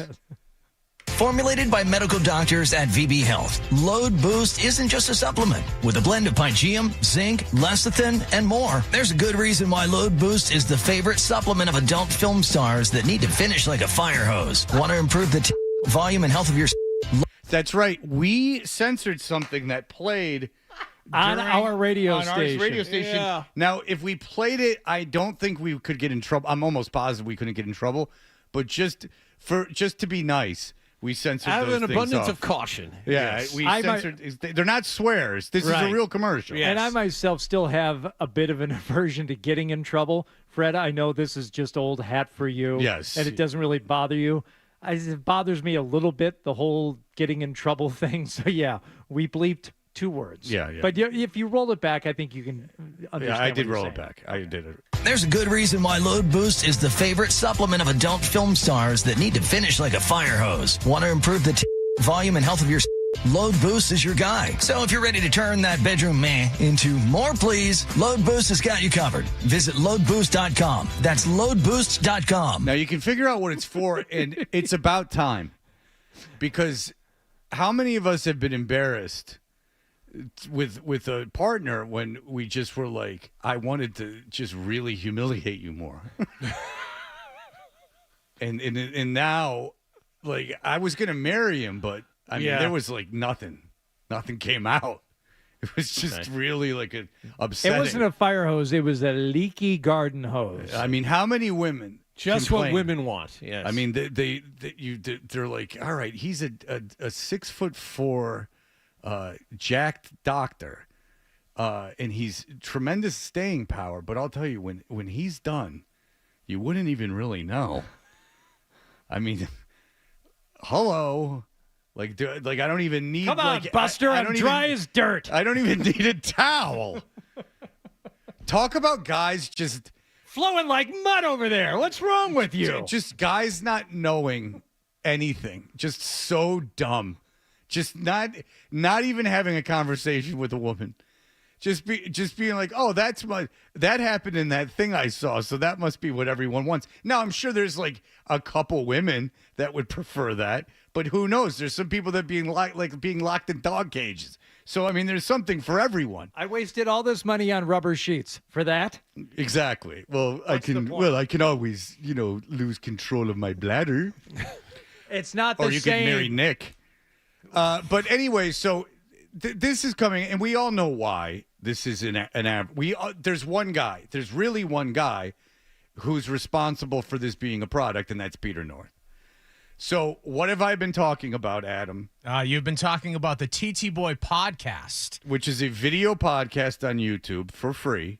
It doesn't even have commercials. TT Boy, another world-renowned adult film star from the 80s and 90s. Wait, you're telling me there aren't ad breaks every 12 minutes? There's no intro. There's no outro. From, like Ford and from... how about this?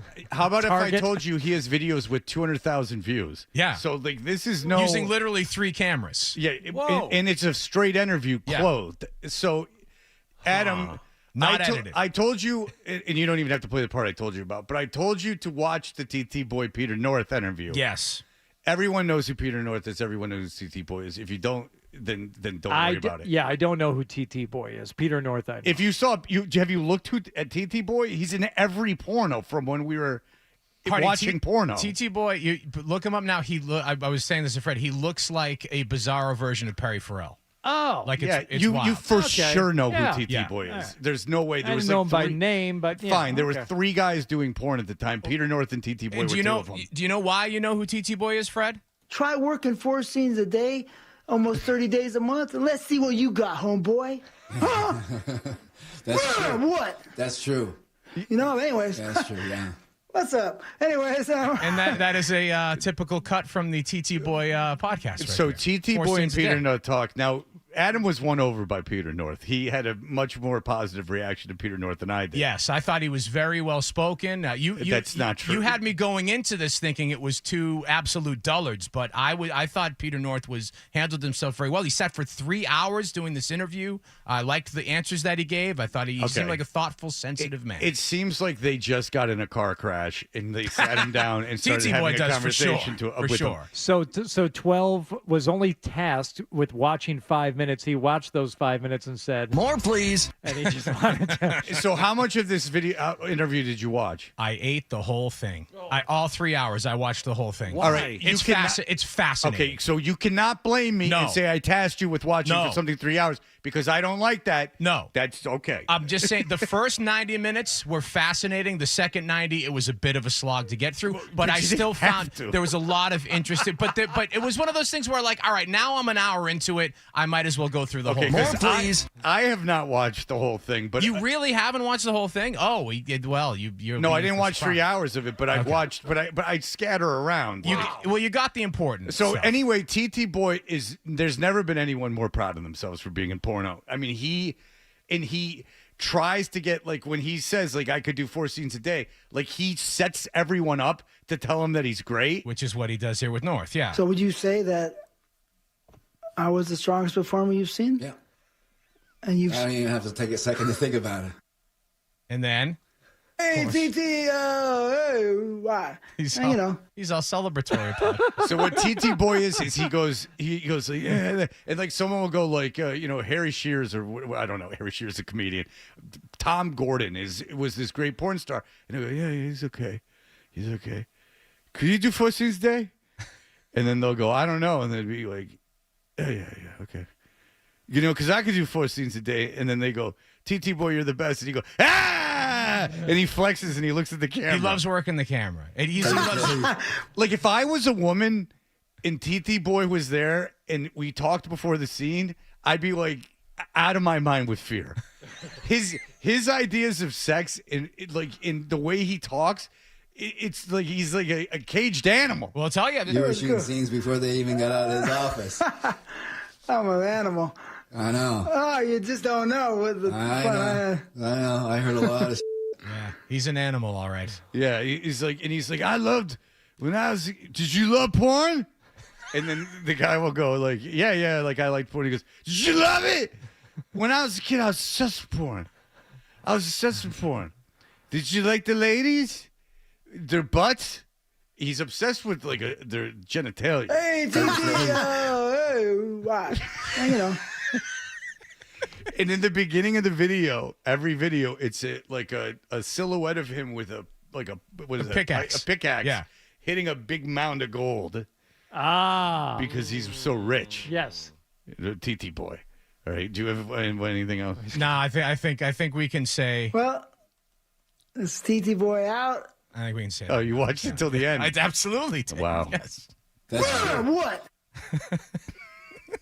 It really, but I mean, it really is. It's It's fascinating. It's fascinating because he talks about how great he is and all this stuff. But there was one section of it Brian and I were listening to where he talks about humility. Stay humble. Yeah, that his grandmother taught him to stay humble all the time. Yeah, and everything. and told him to get right into porn.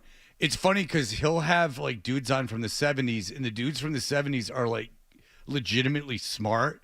And they were like some of these guys, like one guy went to like Columbia, and then he was in plays and stuff and kind of fell into porn because he needed money. So he's talking to these like really intelligent guys, and he's like, hey, and they're just sitting there going like, huh? It's really a rabbit hole to fall down in. But then what's great about that is that you'll see these old porn guys and you'll go, I have no idea who this guy is. And invariably they've written a book. Of course. And all their scenes are available. All their movies are available. Right there. You just go to X Hamster and put it right in. I mean, and you're not going to want to even pleasure yourself to it. You're just going to watch it. You just watch it literally like you're doing a report on something. There's Adam will tell you. One more clip I want you to hear from this. My grandma always told me, stay humble. Stay humble. Yeah. Because I don't think that's the one. Is that the movie one? Oh, I guess I thought it was. Oh no, never. I've got it here. Here we go. I just came to California because I just had to see. I had two. Like a bird, migrate. Yeah. Snowbirds, like they call Canadians in Florida. They call Canadians snowbirds. It's not me, Scarface. Look at the bird. Remember Albertino saying? Yeah. Anyway. No, but the Fly, little bird, fly. Remember? Yeah. I love that movie. Scarface. I watch that anytime it comes on. Yeah, that and Predator. Yeah, Peter North comes off really smart, Adam. You're right. Good judge of character. Yeah, the two of them are real meeting in the minds. He likes fast cars. Remember? And I can't believe they like Scarface. That seems like a movie that they wouldn't enjoy. Scarface. I watch that anytime it comes on. Yeah, that and Predator. Yeah, Fly, little bird, fly. Adam came out of there going, Peter North's pretty smart. I didn't say it was smart. Very good. I say it came off nice. Well, now I just hope TT Boy gets people watching him, as he was one of the most athletic stars, they'll tell you, of all time. And please remember, we would like to support our advertisers. That's loadboost.com. Yeah, and ladies, that was for you because everyone knows what you want, and that is it. Chris Forsberg. Adult film stars that need to finish like a fire hose. Chris Forsberg, who, we'll ask him all about that, is joining us for a couple of segments talking about this.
by John Sewer and Drain Cleaning, keeping drains flowing for homes and businesses in the greater Boston area since 1976.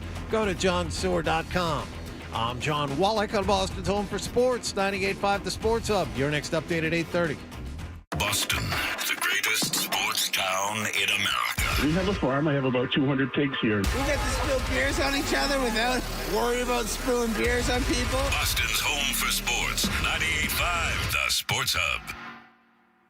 It's called rising and grinding. Start your Got day. your finger on the pulse, Fred. Begin your Seldom day right and never wrong. right here.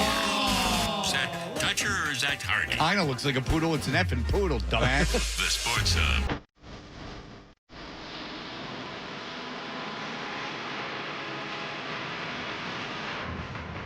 Hey, we're Toucher and Hardy, brought to you by FanDuel Sportsbook. Make every moment more with FanDuel. Watch us on YouTube. Search 98.5 The Sports Hub. Chris Forsberg covers the Celtics for NBC Sports Boston. Talking Green with Chris Forsberg is presented by Bentley University, where good business begins and leaders come to learn. Chris joins us on the Volkswagen Dealers Expert Hotline. Hi, Chris. Good morning, friends. How are y'all? We're doing well. How is your NBA Cup? Do it runneth over? Oh, very good. Not great. Not great. The cup is bad. I was very excited for last night's game and for all these matchups. And the Celtics evidently did not match that intensity. So a little bewildering. Although I guess if there's one flaw this group has had over multiple seasons, it's whenever the other team is a little bit decimated, they don't bring their A effort. And last night was chief among it. I mean, that was as bad as I've seen them play, sloppy and just careless. And so a little frustrating that they weren't. I thought they would be really fired up for this thing, and they were not. Is Atlanta better without Trae Young? I mean, sure feels that way, right? It really does. Atlanta beat them twice in Atlanta last year without Trae Young. So, yes, they're much better defensively.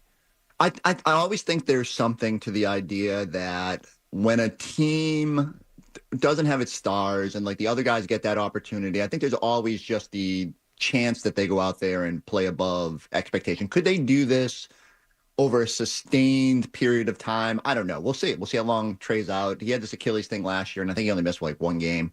But for whatever reason, when you enable Dyson Daniels and Jalen Johnson, and those guys want to sort of show for themselves and make a name for themselves, it was clear they embraced that situation. So there is something too, like when you don't have a ball dominant guy out there, although like Trae shares the ball. Trae's like, he's a good passer. I know he takes a high volume of shots, but yeah, I don't know. It's like, it's undeniable. Like I've never been able to quite figure out the Hawks, get into the Eastern Conference Finals a couple years ago. And then it felt like they came plummeting back to earth a little bit. And they've got some questions because the move on from DeJounte Murray. And now you got some questions if the better play here is building around a different core, but we'll see how it fares out over a larger sample. There were some unforced turnovers last night. They turned the ball over 20 times. Some unforced? But what I was going to say is with Young off the floor, Atlanta was very good defensively, very physical, and they contributed to some of that. Yeah, fair. Like Dyson Daniels is amazing. Like if I'm New Orleans and part of it is because DeJounte Murray's like sideline right now, but I undervalued how much they gave up in that move. And I mean, what is it, like 3 straight games with 6+ steals? Yes. He's just everywhere. He leads really the NBA good. in steals right now. It's impressive, right? Like I think it's rare to see. I mean, between him and Wemby, feels like there's this influx of defensive-minded guys coming into the league, and that's probably good in a league where offenses are exploding everywhere, and we could use a little bit of defensive focus. So it is super intriguing to just watch guys like that. And the one thing I also go back to is like the teams that have given the Celtics problems have typically been teams with size or physicality, and the Celtics haven't always been able to match that, particularly while Porzingis is out and they don't have that big 7'2" guy around the basket to clean up rebounds and provide a little physicality.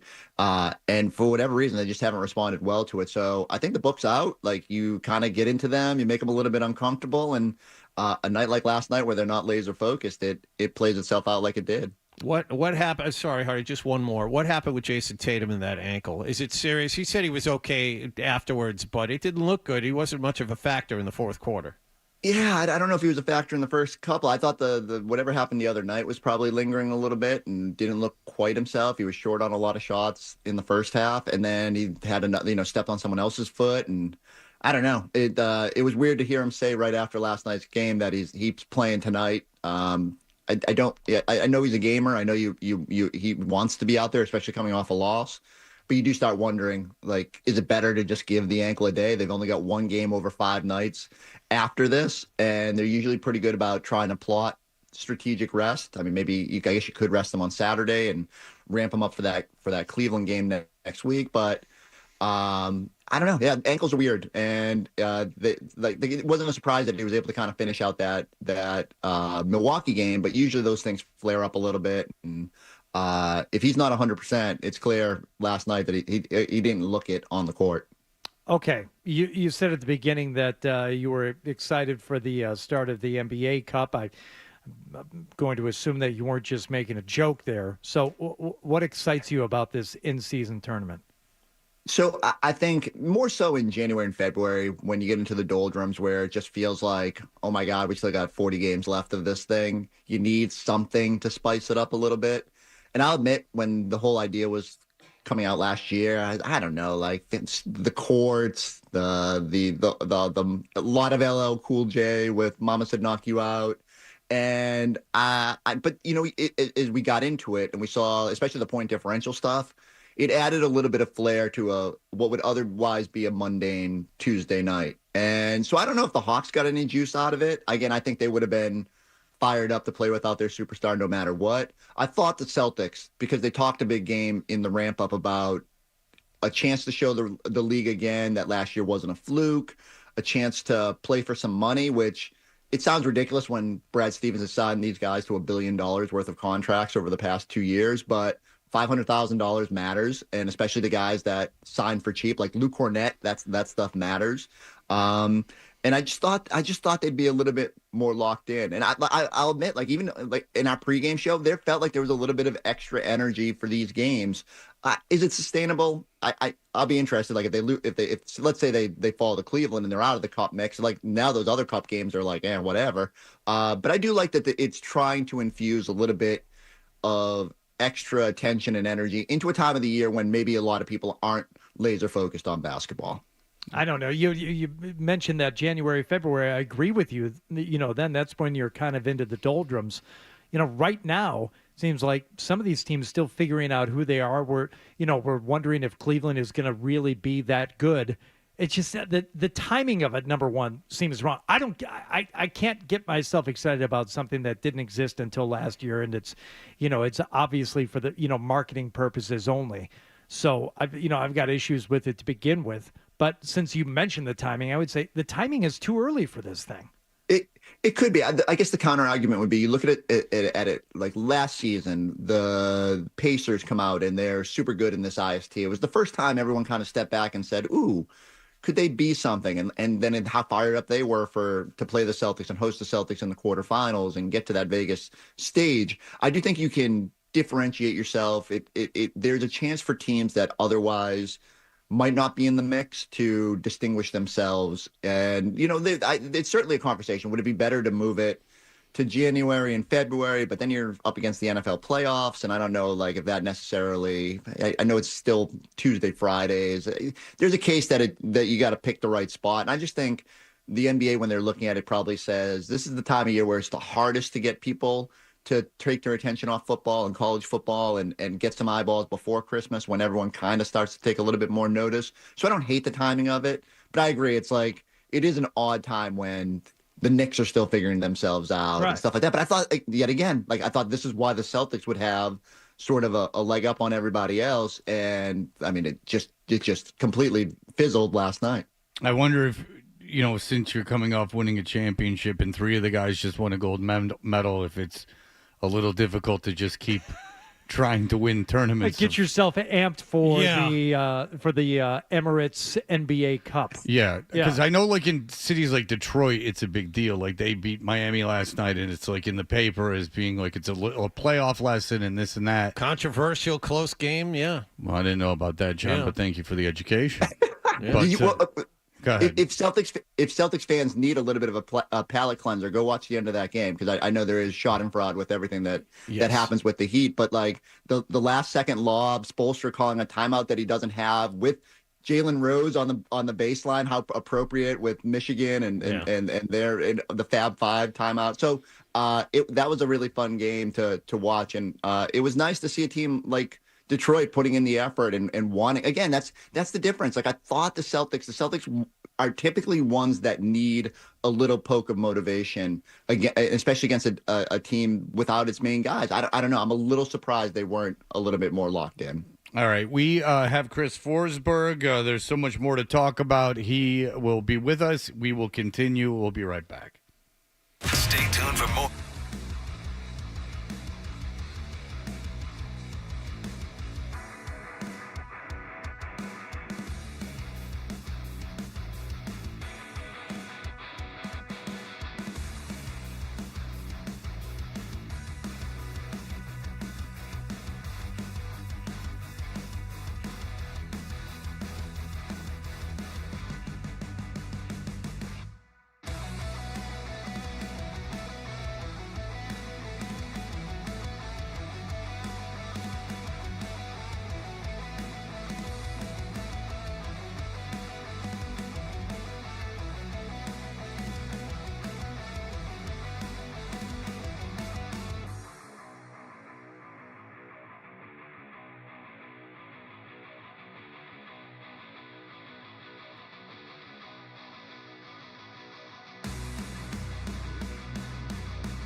That is the voice of Joe Mazzulla, who had lunch with Hardy and just said, "You sit back, sweet thing, and let Joey order." And took the menu and just said, "I'll take this, this, and this."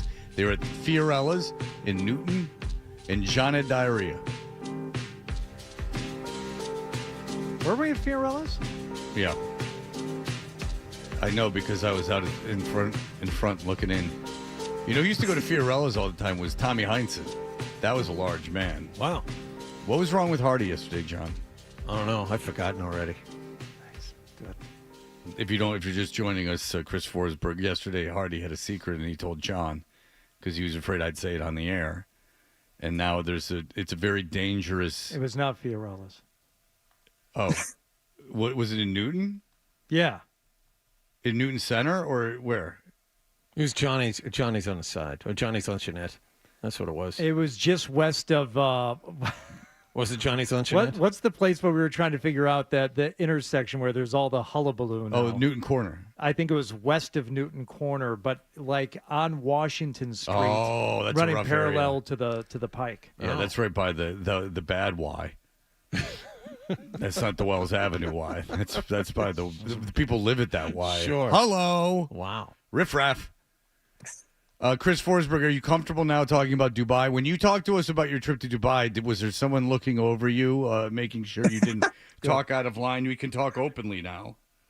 I honestly think because I was so unsure of how it was going to play out look, anytime you're staring at a 14-hour flight, there's a little bit of consternation going into it.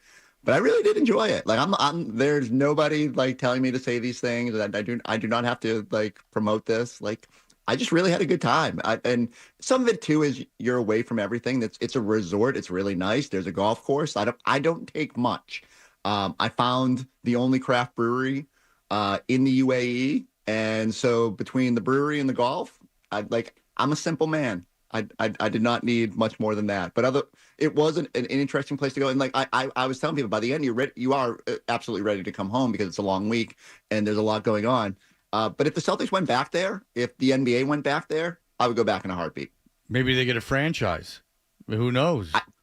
I think there's a good chance that they will invest in the sport in some way or form sooner than later. And I don't know if they'll have an ownership stake. I know there's like limits on what the UAE can do now, but there's a passion for basketball over there. And it was neat just to see the response to American basketball and like the Celtics. Wow. They do the court over there, and it like, well, look what they did for golf in it. I mean, they really helped golf push that around. So, get guys with literally unlimited money, like just unlimited funds, and let them into your league and see how much control you end up having. Yeah. That look what happened to golf. It's an unmitigated disaster. Those guys got paid, and it all depends on, like, I don't begrudge anybody who went to live. I'm probably the one dude who tunes into the CW to watch it. No, you don't. You don't do that. I do. It's more curiosity. But like, I don't know, like I got to see John Rahm at some point. I can't just wait for the Masters and all that. So, I'm also a big Dustin Johnson guy. So I gotta see how he's doing. Yeah. Dusty two strokes. We all love him.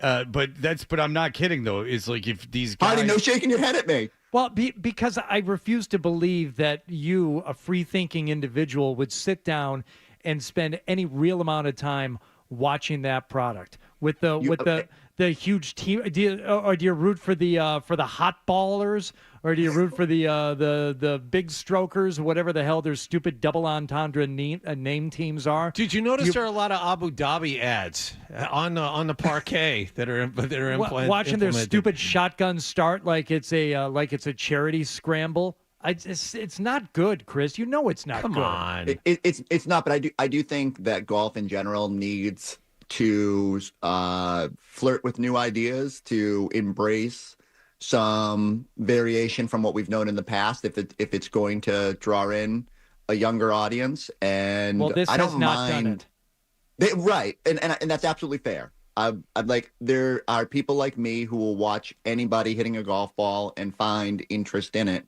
but they have not tapped into the market the way they probably expected. I'm very eager to see how the reintegration goes, and the tournaments will be better from the PGA side and the Live side. We'll see if Live lives on.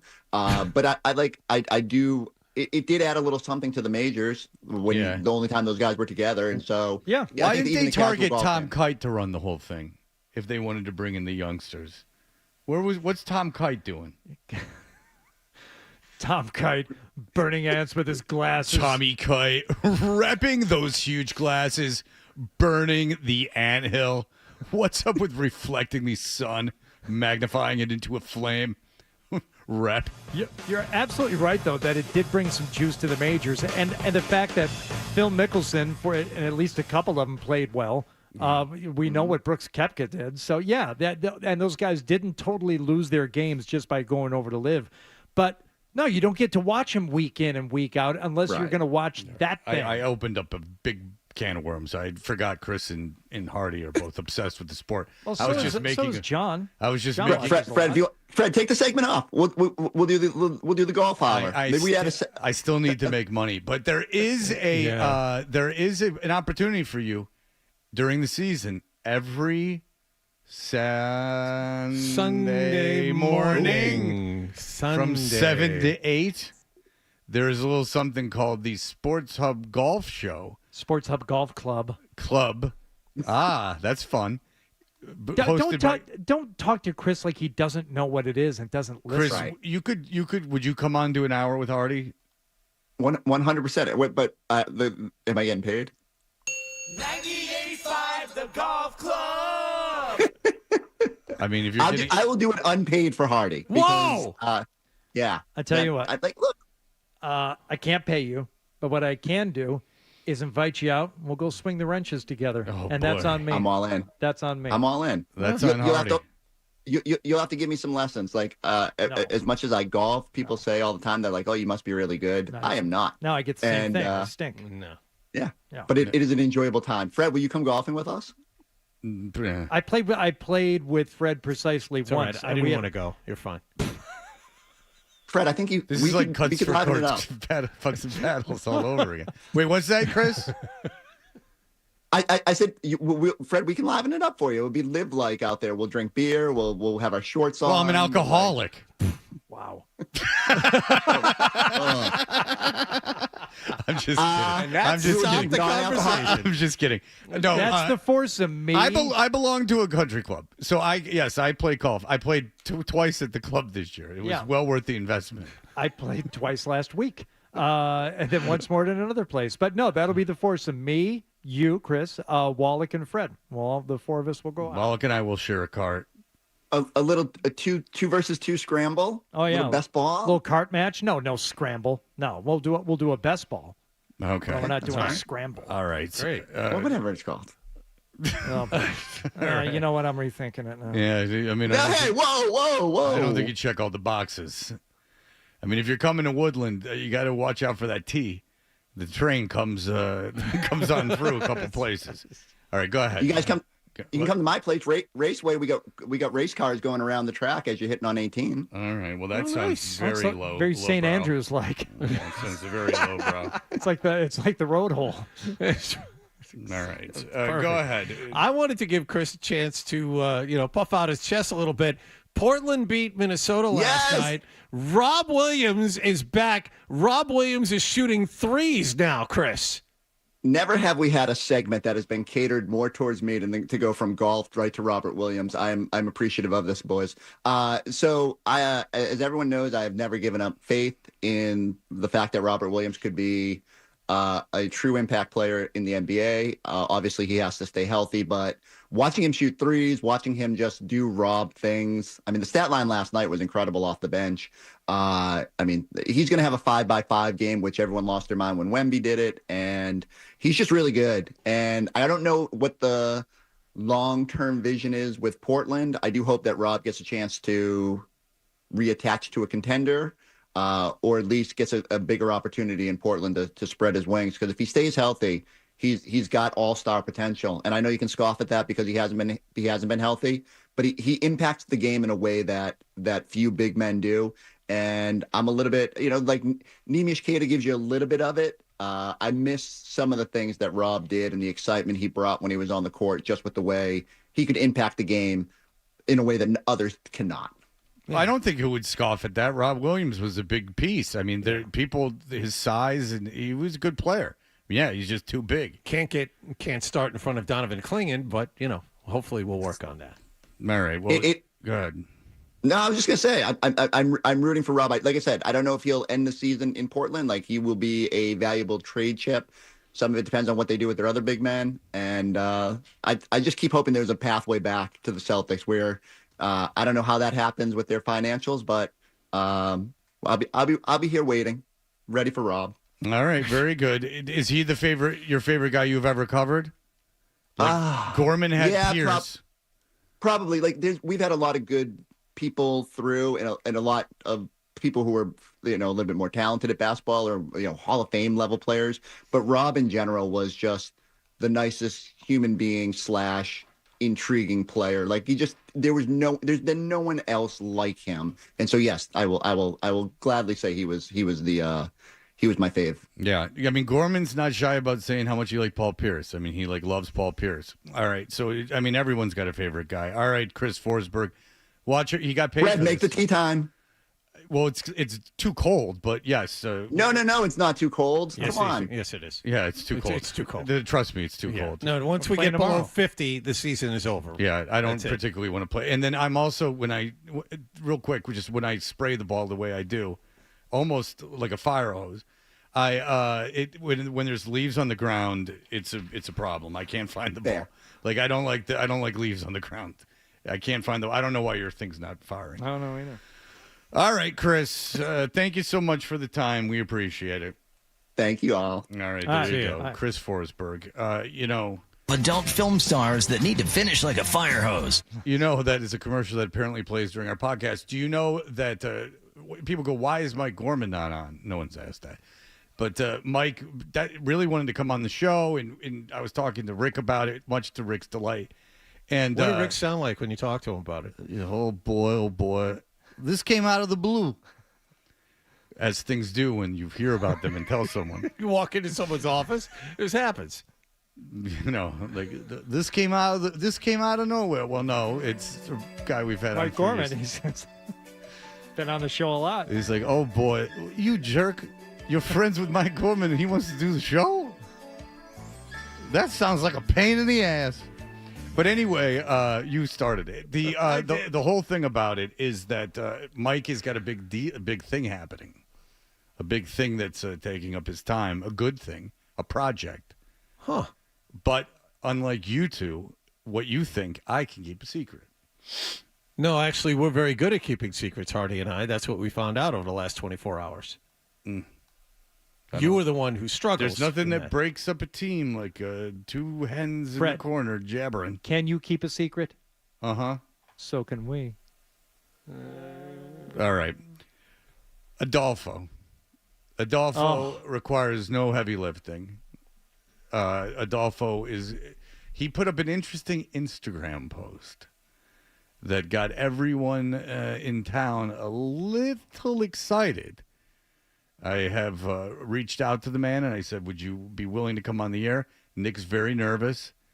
Nick always gets nervous because Nick thinks it's a Montreal screw job type thing. Oh, really? Yes. Oh, I didn't know that. For real, too. Nick's like sort of kidding, but not. Imagine being in a place in your life where you're worried that Adolfo is going to take your job. Well, that is where Nicholas is. Adolfo does fix cell phones now. He knows technology. Nicholas better make with those videos. He's got 2 phones, one for him, one for the ladies. That's true, and he showed it to the phone to my daughter. And much to her, she was very impressed. All right, we'll be back in just a moment. Here are the headlines. You can never say no to Electric Larry.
ride. 98.5. Like, let's roll the dice. The Sports Hub.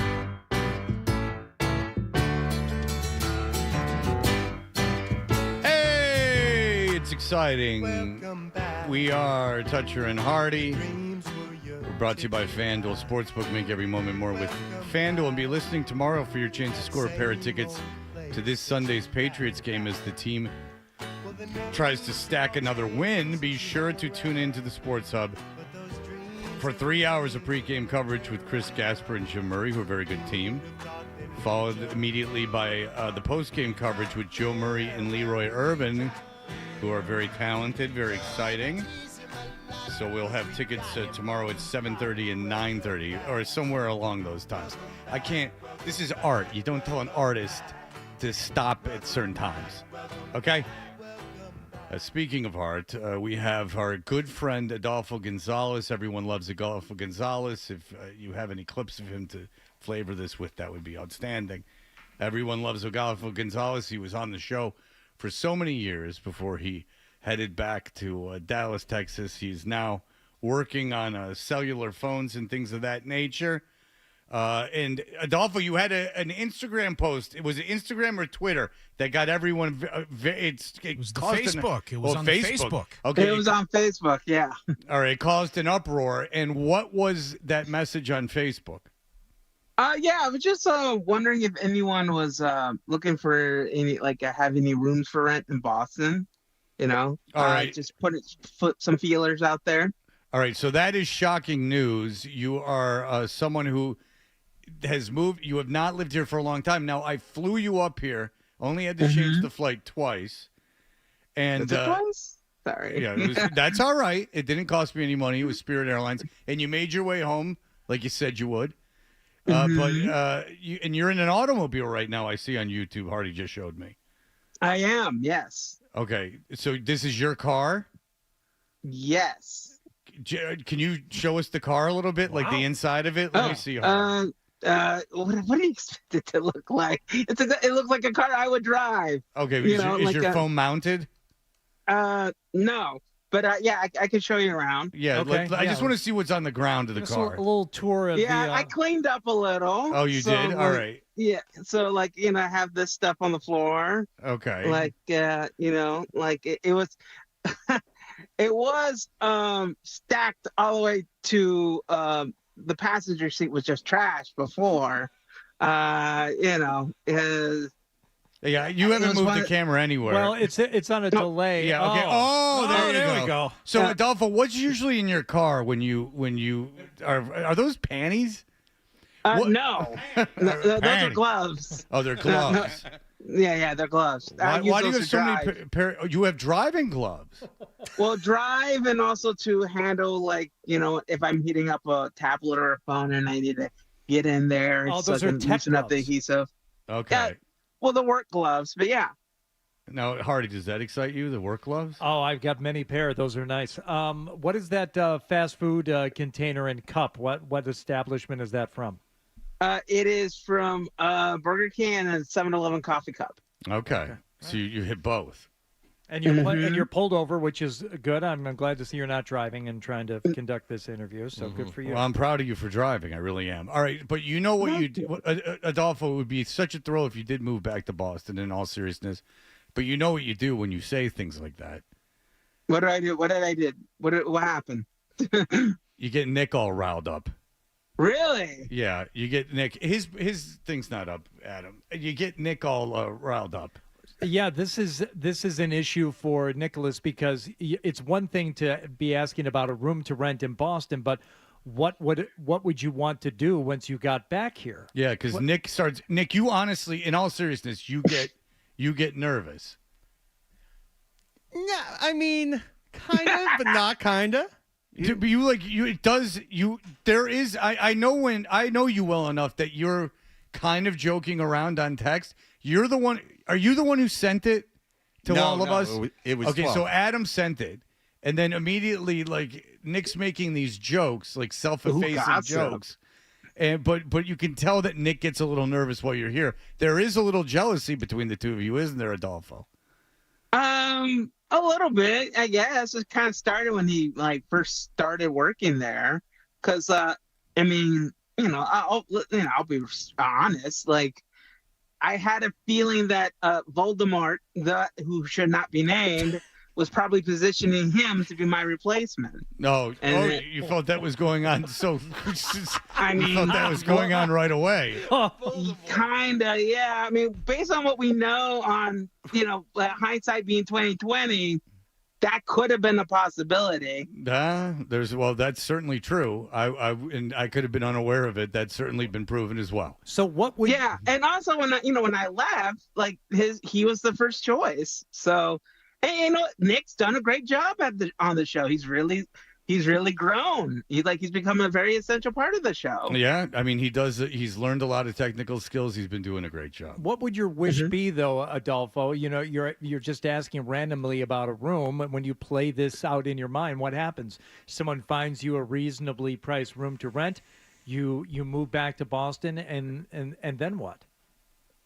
Well, I mentioned it would be temporarily because I do work another job in retail in sales, and I get a feeling that they're going to make moves where they'll probably start to downsize a bit, I guess you could say, and like it's just a gut feeling of mine. So I was like, I got to make money while I still can. Well, everyone wants you up here. Let's go to Mike.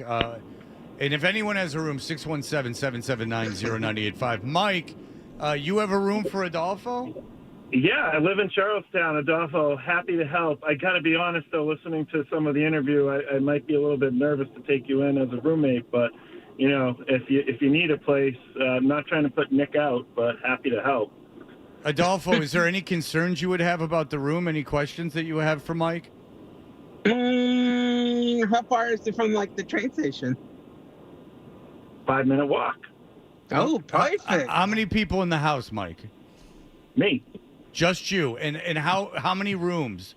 How many bedrooms total? So there is two. Okay, how big would you I have a small dog. That would be the only thing you'd have to be aware of. Okay, But, how many bathrooms? That's nice. 2, which is critical. Okay, I so think in that situation. 2 showers and everything? Exactly. Nice spot. In Charleston town, you got a that's right That's in the middle nice. of everything, Adolfo. Would it? Yeah. Would it be unclassy to ask how much you're looking for the room? Well, I mean, it is Charlestown, so it'd be Charlestown rates. I don't know where Adolfo is now, but that's those aren't a cheap room, to say the least. But sounds like it'd be more than what you're getting right now. So any amount would be. Plus, you have a celebrity, which pays for itself. Yeah. I mean, you can put you on then cameos. I'm in on the show, exactly. Cameos, the whole nine, right? There's a perk with that. Yeah. Adolfo's roommate. Yeah, you could change your social media handles, everything else. Yeah. I mean, we just pay you to photograph the bathroom every morning and to see we can just do a whole feed. Yeah, exactly. We do. Yeah, I get you with that. See what I'm doing, Adolfo? I'm knocking the price down for you. All right, Mike. No, I appreciate it. I'm going to put you on hold, Mike, and we're going to, honestly, how much do you think... That's maybe a better question. Yeah. How much do you think that you can spend? Let's see.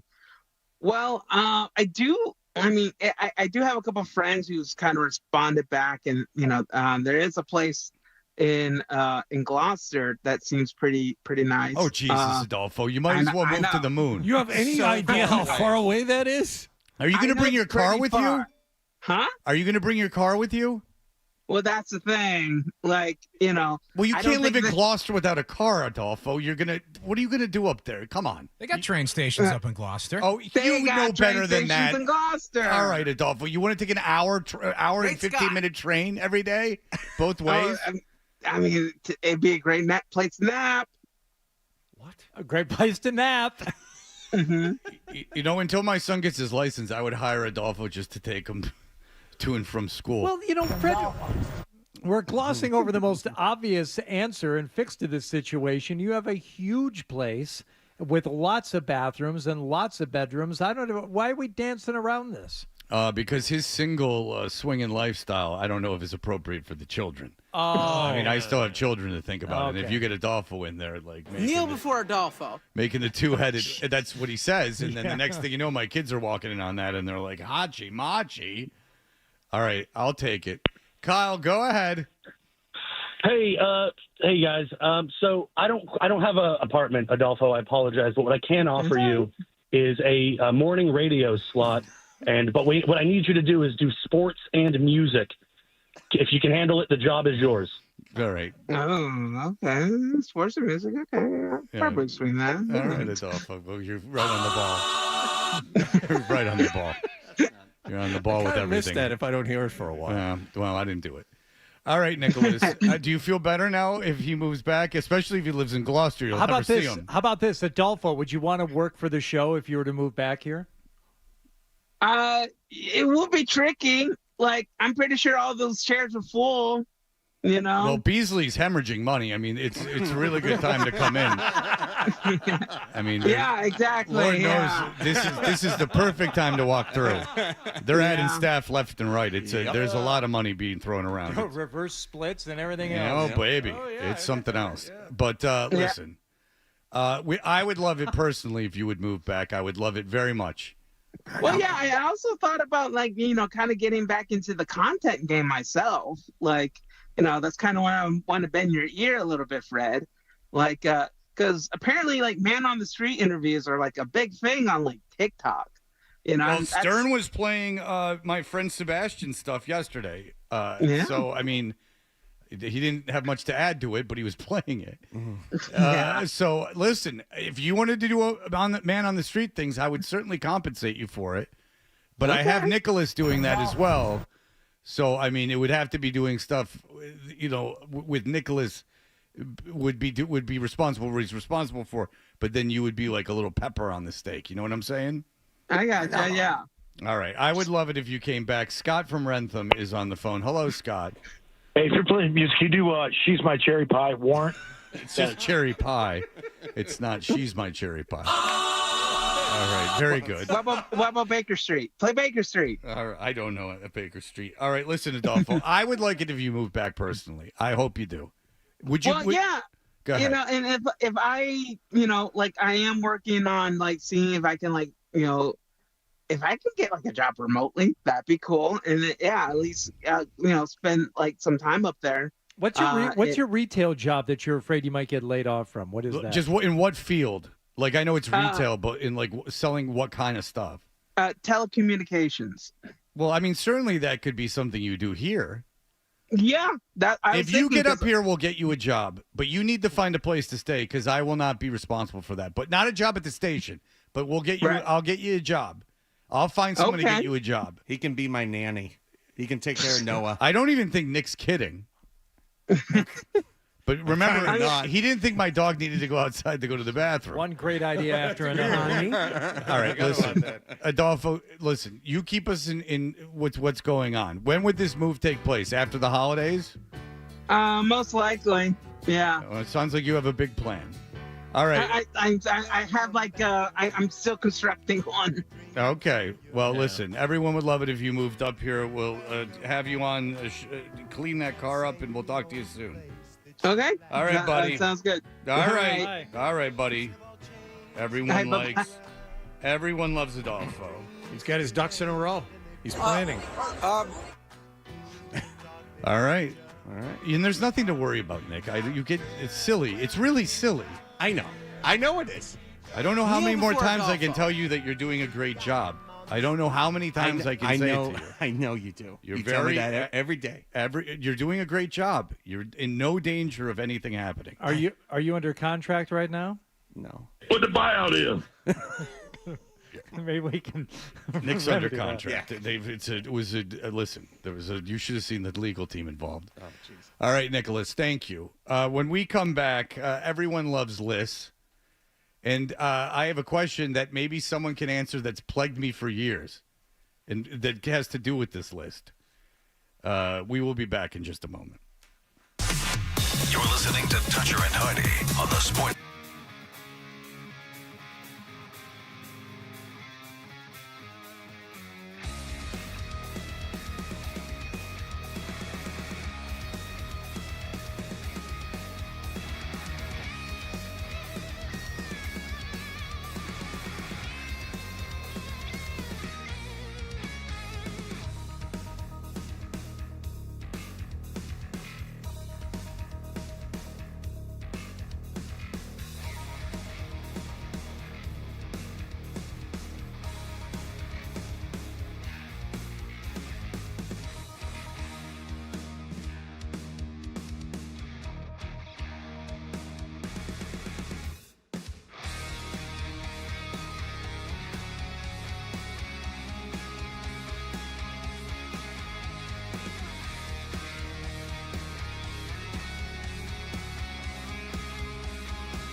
We are Toucher and Hardy, brought to you by FanDuel Sportsbook. Make every moment more with FanDuel, and you can watch us on YouTube. Search 98.5 The Sports Hub on YouTube. This is the Replacements, Bastards of the Young, and they did a couple things that we had. Nick found. Dan Aykroyd said the drunkest host they've ever had on Saturday Night Live was this guy named Crawford. He was... Was it Broderick Crawford? From, he was, let's see here, his name. Oh, he's in All the King's Men. Broderick Crawford, yes. Yeah. He won a legendary performance in All the King's Men. He was apparently very drunk. But there was an episode of Saturday Night Live in Belushi's last season where they actually kind of parody it in the beginning. They didn't think he was going to be able to go on. He was so effed up. And you can watch it. Well, the famous one is Farley. If you want to get down the rabbit hole, and people sometimes go, you're talking too much about Saturday Night Live, whatever. But Chris Farley, they tried to get sober. They tried to get sober by having him host. So, like, Chris Rock was on the cast, like all these guys that were friends with him. So they had him as the host. The beginning was him saying how he was going to get through the show and he wasn't going to get effed up. But they have him doing all this physical comedy, and he's just soaked in sweat, and he died like 2 days later or like a week later. That was like the last thing that he ever did, and he died with the prostitute in the high rise in Chicago. Oh wow! But it was their attempt to save him. I didn't know it was that close to when he died. I believe it was. It was certainly close, and like his brother went up there. One of his brothers went up there to see him. There's a dark side of comedy about it that's fascinating. There's actually a good biography that his brother wrote. One of his brothers wrote about him too. As Sam Kinison wrote a good biography about his brother. But along those lines, we played the Replacements because the Replacements are famous for having a musical performance where they played and they were told they could never come back to Saturday Night Live. That happened to Elvis Costello. It happened to them. It happened to Cypress Hill because they lit a joint. It happened to, obviously, I don't think Ashley Simpson. Yeah, this is Radio, and I don't know. Didn't he interrupt another song to do this? I'm sorry, ladies and gentlemen. There's no reason to do this song here. Radio. 1, 2. I mean, this is just anarchy. And so, the big counterculture SNL never would let him on again because he had a song that made fun of the radio. You had Fear. One of the great things is, and this is on this list, so they did the 50 best Saturday Night Live musical performances, and one of them is Fear. John Belushi had left the show. The show was struggling. They said, can you come back and do something? And he said, only if you have my friends, this band Fear, come in, and only if you bring a truck full of DC punks with you. So Ian MacKaye, Henry Rollins, John Joseph from the Cro-Mags, they're all in the audience for that. They end up running around and destroying stuff. It's a Halloween show. It used to be difficult to find the video, but now you can find it. Yes, that's one of the few that's on there. And complete with the intro because it's the Halloween show from the actor who played Dr. Loomis in Halloween. But all John Belushi said was live from New York at Saturday night. That's all he had to do. And they were so desperate, Ebersol let him do it. So anyway, we all have watched Saturday Night Live. It's been on for 50 years. It's been on for as long as I've been alive. Longer than I've been alive, maybe. But because I'm only 49. But gentlemen, we have they have their 50 greatest performances. The Replacements are one of them. The Replacements were told they could never play again. I've watched that video of them playing many, many times, and I can't even see what they did wrong. Westerberg swears off mic. You can barely hear it, and they sound good to me. But that's the number 2 greatest performance of all time. David Bowie's The Man Who Sold the World from 1979 is the number 1 I've never seen it, and so on and so forth. But you all, Radio is number 3 from Elvis Costello. You all, though, obviously have your own favorites. Do you have a Saturday Night Live musical performance, which is usually just a waste of time, that resonated with you? Okay, so on this list, you will see a Prince performance that I've never seen, and it was from way back in the day. 81. He did Party Up.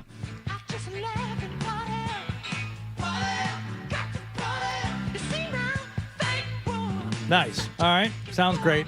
The one that I saw and immediately jumped to my mind was 24 years later. So it would have been 2005. God, it seemed like it was more recent than that. Yeah, 2005. But when he came back, and I think he did 3 songs, which normally, it's 2. But yeah, Prince was fantastic. And again, he wasn't doing like his hits. That's I think the mark of like a really great performance on SNL. If they come out there and they do songs you're not even all that familiar with, because Prince was always about doing new material, too much at times. Oh, you don't say. Yeah, it was 3 albums a year, maybe a bit heavy. Yeah. But that was fantastic. That's the first one that jumped to my mind. Yeah, was that when 2005 performance, Hardy, that was for the 40th anniversary. And there's footage of him playing an entire after party. Like he played after the episode was over. As well. Like most instances when Prince comes on stage, okay, that stage and that show now belongs to him. Yeah. What anyone else is going to be doing that night will be secondary to what he did. Well, and along those lines, and how strange that we've talked about 3 bands. We're about to talk about our 3rd Minneapolis-based band. Oh. Because as we talked about the Replacements, and they're number 2 on this list, and I still can't figure out what they did wrong. They were drunk. Like, all right. Like, the band was drunk. Who cares? But and then we talked about Prince, but by far the best performance, and it was I said it right away when we talked about this off the air, is the Time Jerk Out. Oh. When the Time reformed and they performed Jerk Out. You have the original band, Jimmy Jam and Terry Lewis. You have the Mirror. In front of Boris Murray. Jerome. He goes, Jerome is holding the mirror. Jerome at the end, they go, da-da. He throws the handkerchief in the air. Morris Day throws the handkerchief in the air. Jerome does the splits a couple times and catches it. And then the band stops. It's the best performance I've ever seen on Saturday Night Live, by far. I wish it was out there. I couldn't find it. It's very difficult to find. I never saw that one. You can't YouTube it. Well, so much. You have to search it on Google. So much of it and then is go to hard videos find because the network is so bad about in their perspective good, but bad about getting it out there. Daily Motion is a good spot to check for those videos. The Ebersol years, if you go to Peacock that has all the SNL seasons, the Ebersol years they don't have the musical performances because they didn't get the license for them. Hate that. So there's so like when I looked at this list, they had It's the Joint by the Furious 5+1 or Furious 4+1.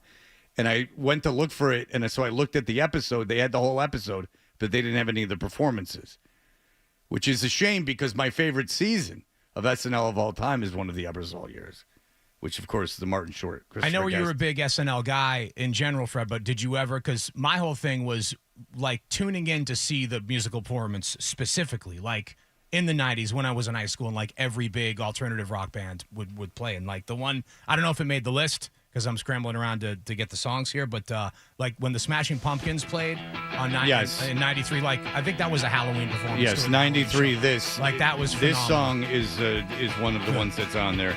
The Jay Giles Band, you'll be happy to know, is on there. Which one did they do?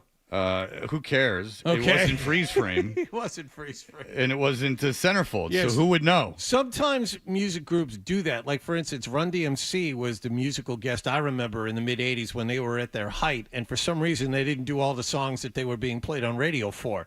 They did like a deep cut. They did from one of Rock the Box, albums. which is on here. And what's funny is I went down a Run DMC rabbit hole last night, and they did an episode of Yo MTV Raps. Obviously, I don't know if you know this, but they would shoot a bunch in one day. And Run DMC come on while the Beastie Boys are on. It's right before Check Your Head came out. And Ed Lover will not associate with the Beastie Boys as he thought that they were doing a jokey caricature of the rap culture. So you'll notice Ed Lover will not even stand in the same shot as them. Interesting. And then he brings on Run DMC, and he's like, I couldn't take this anymore, so I bought my boys from Hollis. And he's not kidding.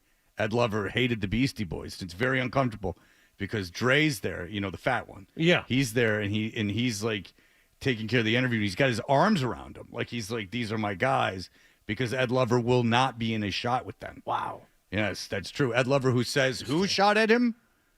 Ed Lover says a rap star shot at him. Someone in a rap star's posse. Big Daddy Kane. Oh. Why do you do that? Why I do you guess shoot he was at him? half-stepping or something. Maybe he was fronting. You know, you ain't no half step in the video where Big Daddy Kane's in the robe and he's in the ring playing a classy game of cards. He ain't fighting. Right.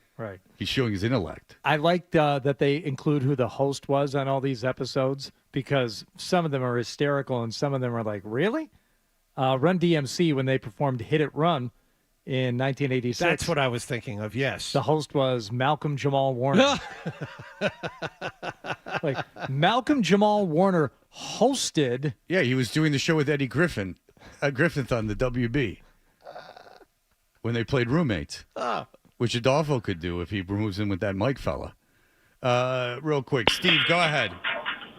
Hey, boys, a little bit of a deep cut. 1989, Neil Young played Keep on Rocking It's Free World for the first time on TV.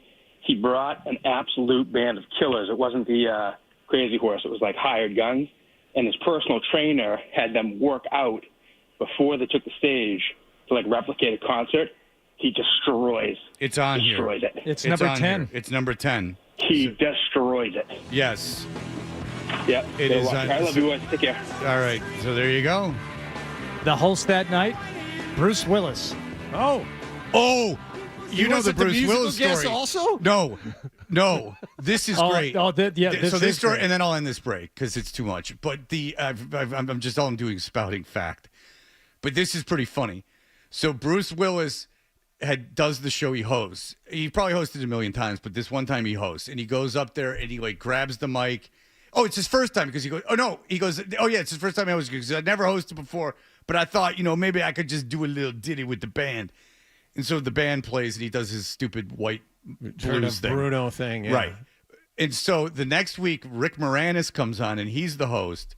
And when he comes out, he starts grabbing all the instruments and pretending to play them and going, oh, no. And then he grabs, like, the saxophone, and they go, like, and then he, like, takes steps back, like, oh. And he starts dancing around like Bruce Willis because Bruce Willis had, of course, embarrassed himself. Anytime a non-musical performer does a non-funny musical performance, it's a disaster. It's such an ego stroke. I don't understand how they're in such a bubble that no one can penetrate, that they go, dude, no one wants to hear you play Respect Yourself. Like, no one wants to hear you do that. I would take it a step further and say, I don't want to hear any more songs for the opening monologue. You've got an entire floor full of writers working on this show for a week. And when someone's like, it's great to be here, but, I was thinking as I came up here, blum, blum, blum, blum, blum, blum, blum. Yeah. I'm like, they're going to do a song for the monologue. They gave up again. Adam was a big fan after Trump won the first time when the lady came out and played Hallelujah. I still never watched by that. Cohen. It's maybe the cringiest thing I've ever seen on television. And I love Kate, but that was, I've never watched it. Because I like how you read call it, her but Kate it was just McKinnon. like, You call Kate come on, what do you McKinnon want? Kate. Yeah, exactly. But that's right, because you obviously are good friends. But if you don't know what I'm talking about, when Trump won the first election, Saturday Night Live decided that there wasn't enough to spoof. So they put a spotlight on Kate McKinnon, who is a current cast member, who then sat at a piano and played a song called Hallelujah. At like someone had just been shot right before the show. Yeah. The Leonard Cohen song, which Leonard Cohen himself 10 years prior had said, please stop covering this song enough already. It was the most self-indulgent, like, just off, and they know it too now, but it was just like the worst. It was just the worst. It's so bad that like even the AV Club like writes about it not being like halfway not being good enough. They had to measure things for 8 years before they got a full read on how far they could go in on it. Yeah, that was terrible. That was terrible. You just went, oh my God. Because the only time that you would do that is like 9/11. Like, you know what I'm saying? Like if they were going live and like they were going live and like something had happened the day before that was like this huge tragedy and the show must go on. And tonight we're going to do like, remember when everyone came back from 9/11 and they didn't know when to do it? And who was the first guy? Who was the first late night guy to come back? Was it Colbert? I'm trying to remember. No. Colbert wasn't on it. It was not 2001. Colbert. Maybe Letterman. Letterman is the guy I'm thinking of. It's Letterman. But I just remember The Onion was the first comedy site to do comedy, and I think the headline was Holy S&F, and that was like the big whole headline on The Onion. And I remember laughing like a lot because someone finally made a joke. Just like it was like just holy effing ass. Like what the hell happened? So that would be the only excuse for doing anything non-comedic to start a show. Yeah. Like if a cast member died that week, then maybe you do something like that. Well, Fred, the person they didn't want to be elected president was elected president. So you have to do this heavy-handed 4-minute. But it's not like they let him host that year. It's not like they let him host the year of the election. Oh, they did. So Trump hosted, and you got you got flack for that. So you countered that flack by forgetting everything and playing a self-serving cover song, a maudlin cover song, because the guy got elected president. Just don't do the show then. Yeah. If you're that beside yourself. Yeah, if you like when you can't Dice you hosted, can't function. When Dice hosted and none of the ladies would do the show. And one of them says it ruined her career. And I can't remember what her name was. That's how ruined her career was. Yeah. It wasn't one of the funny ones. All right. We'll be back. The world award-winning email segment. I just gave you 15 minutes of Saturday Night Live trivia. Who could tune out? Who could tune out? We'll be back in just a moment. You're listening to Toucher and Hardy on the Sports Hub.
885thesportshub.com and find out how to email us. But Nick works very hard on the Instagram, so if you would give us a follow on Twitter or Instagram. I don't care so much about Twitter anymore, but at Toucher and Hardy, you can follow me, and I'm building, Jonathan.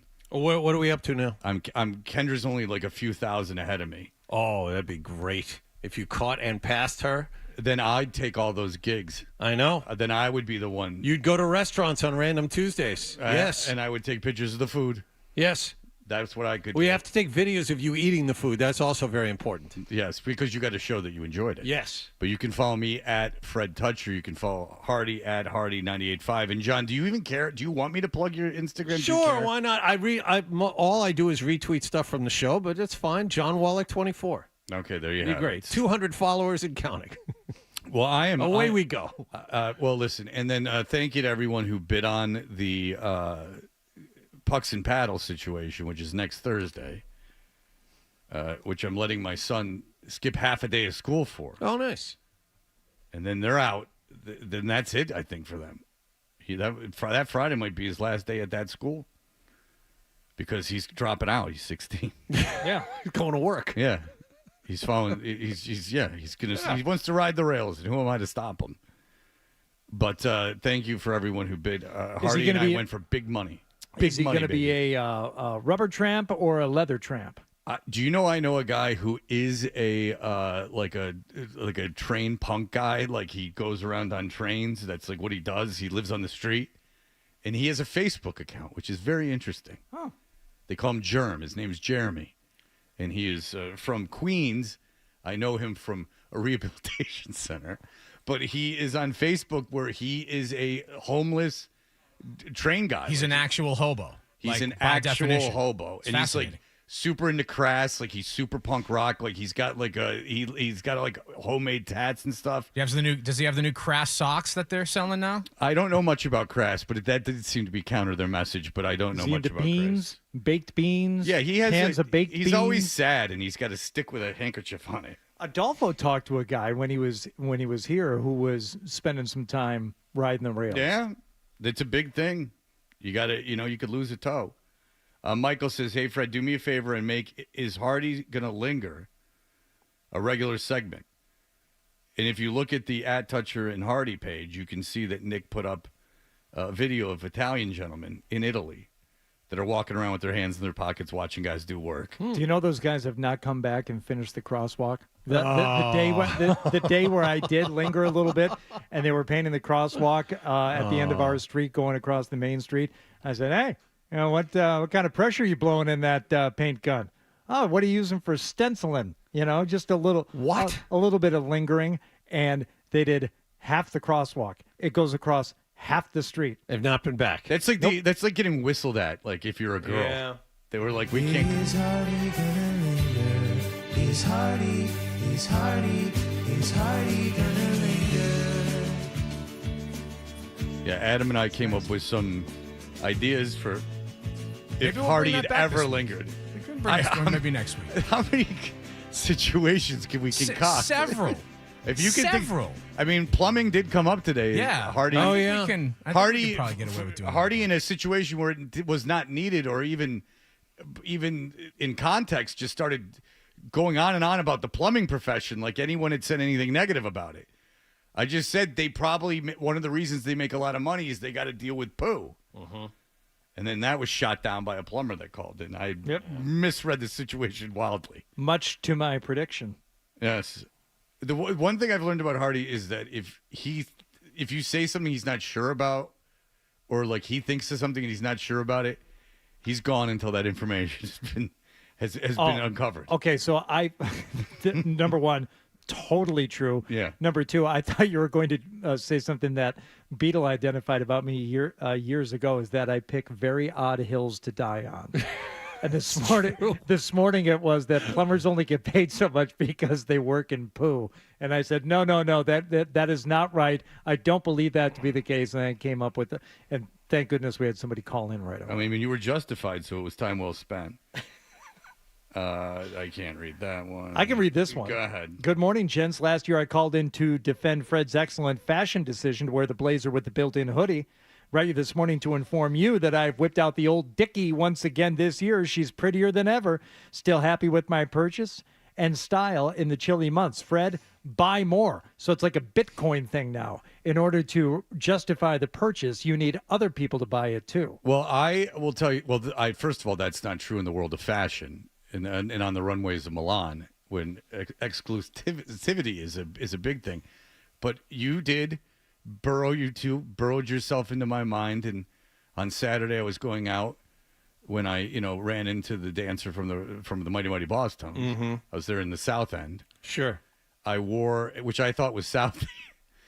I thought twice about wearing that. It was cold, that jacket with the hoodie, and not one but two women approached me, or when they approached me, said, "You look fantastic." And I said, "Oh," and they go, "Where'd you get that jacket?" Two. And that's not a lie. Two.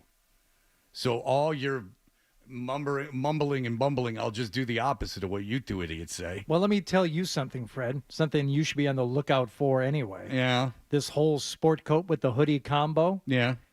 Reeks of half measures. I say either do it or don't.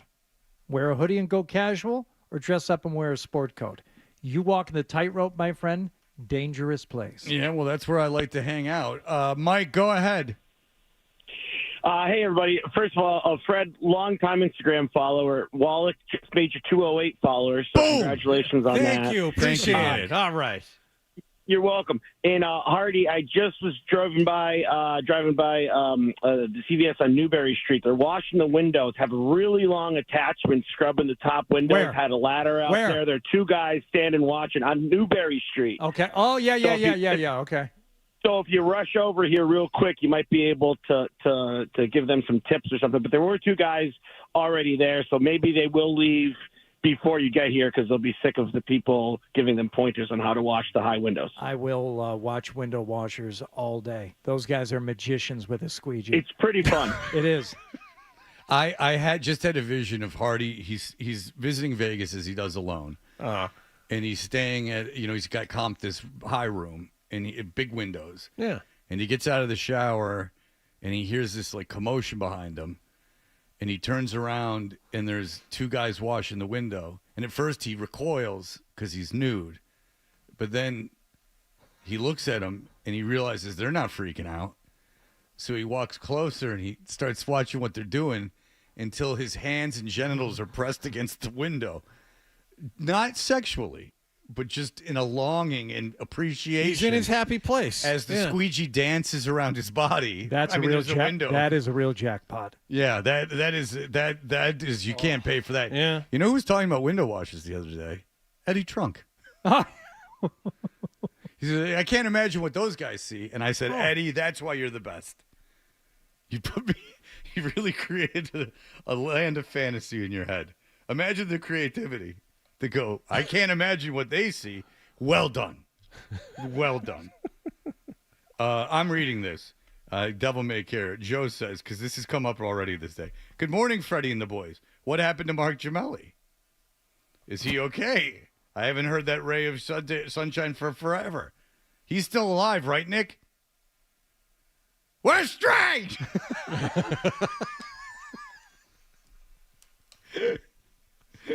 Oh, man. Oh, man. By all means, bring Adolfo back ASAP. I need to hear a story of Fred driving home in the snowstorm, which is to this day the funniest thing I've ever heard. No chance, so to the Red Sox, no chance. The story of me and Adolfo getting stuck in the snow is great, and it's on YouTube, and I can't tell it that well again. That's one clip of myself that I found randomly because obviously I looked for myself on YouTube in the past, and it came up randomly, and I listened to it, and I went, wow, that's really funny.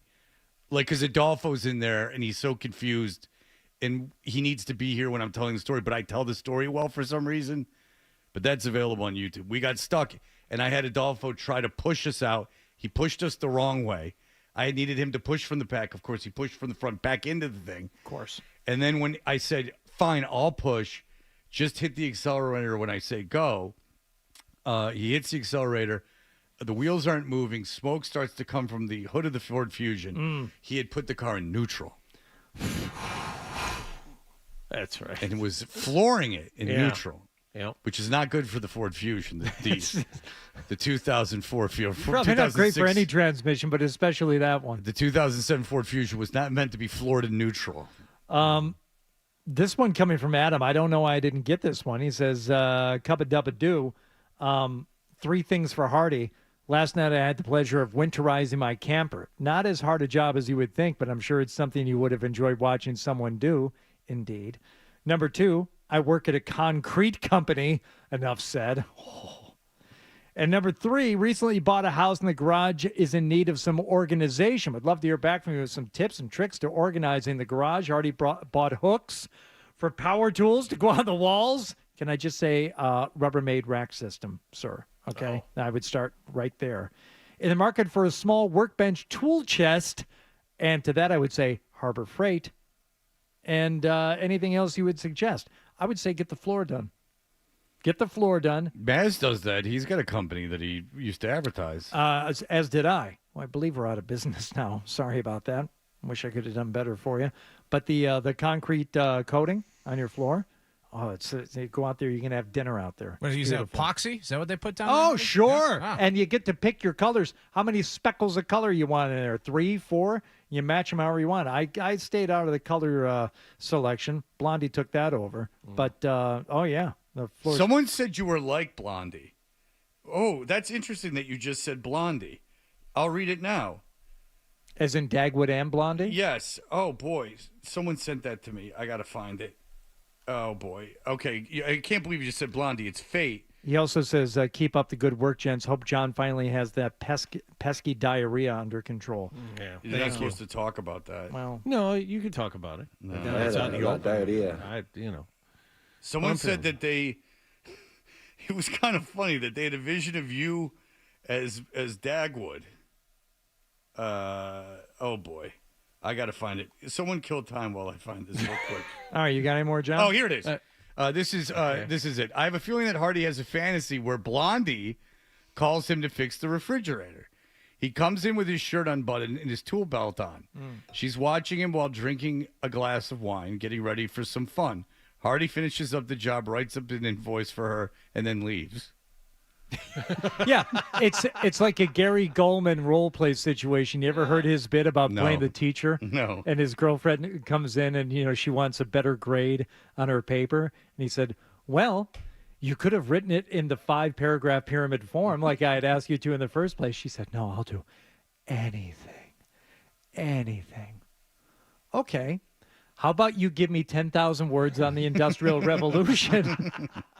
Because that falls under the umbrella of anything.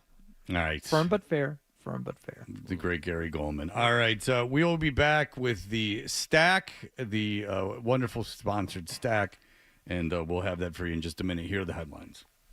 Sports Hub and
It's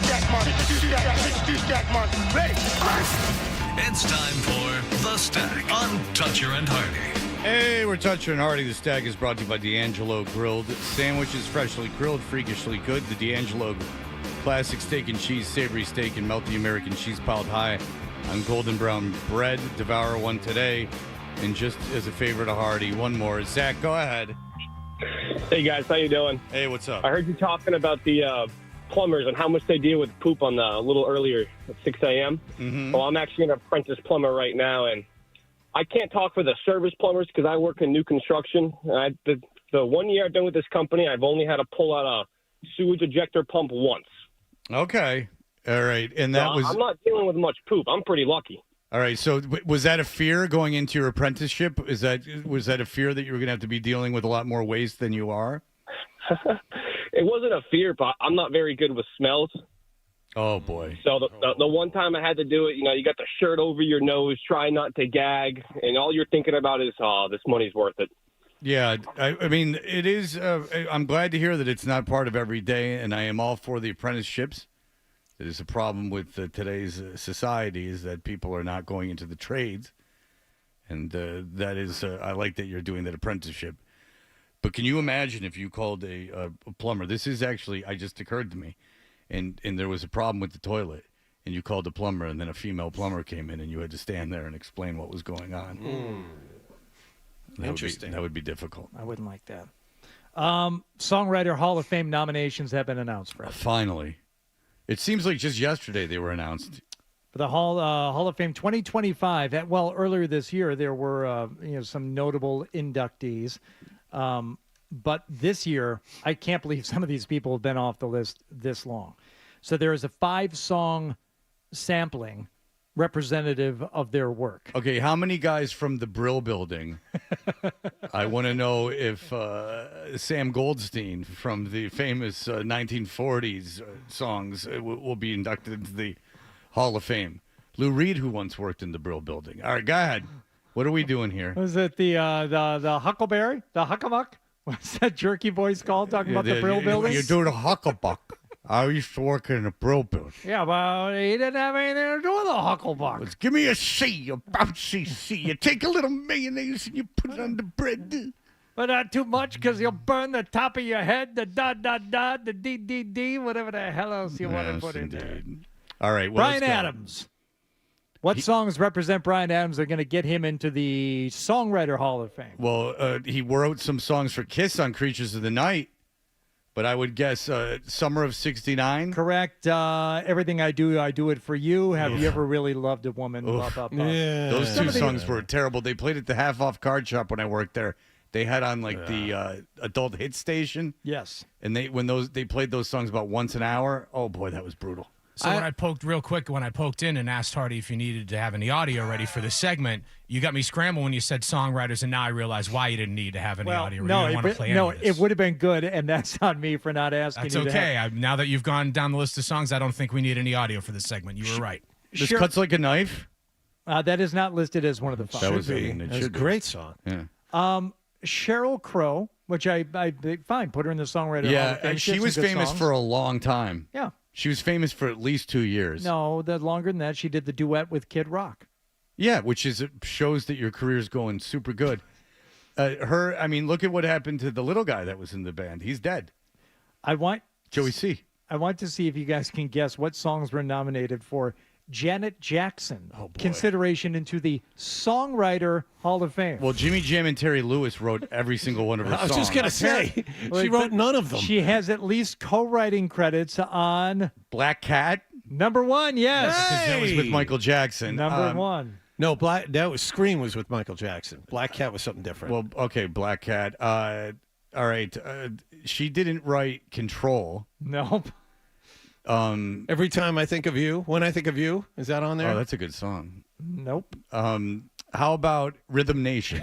Oh, there's another one. Miss You Much? Does Miss You Much on there? Same album. Nope. All of those are on the same album. Remember how big she was? She Yes. does a thing that you can see on the internet during her shows. She's did it at least a couple times where she'll bring a guy up. Yep.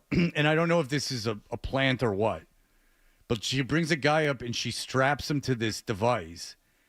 and then she sings a song while like simulating fellatio and like really caressing him. Oh, nice. So like it's on stage, but she like and like the guy doesn't seem to be someone who would generally, just based on the visual and what's going on, someone who would necessarily favor, if given a choice, to be bedded with a woman. Okay.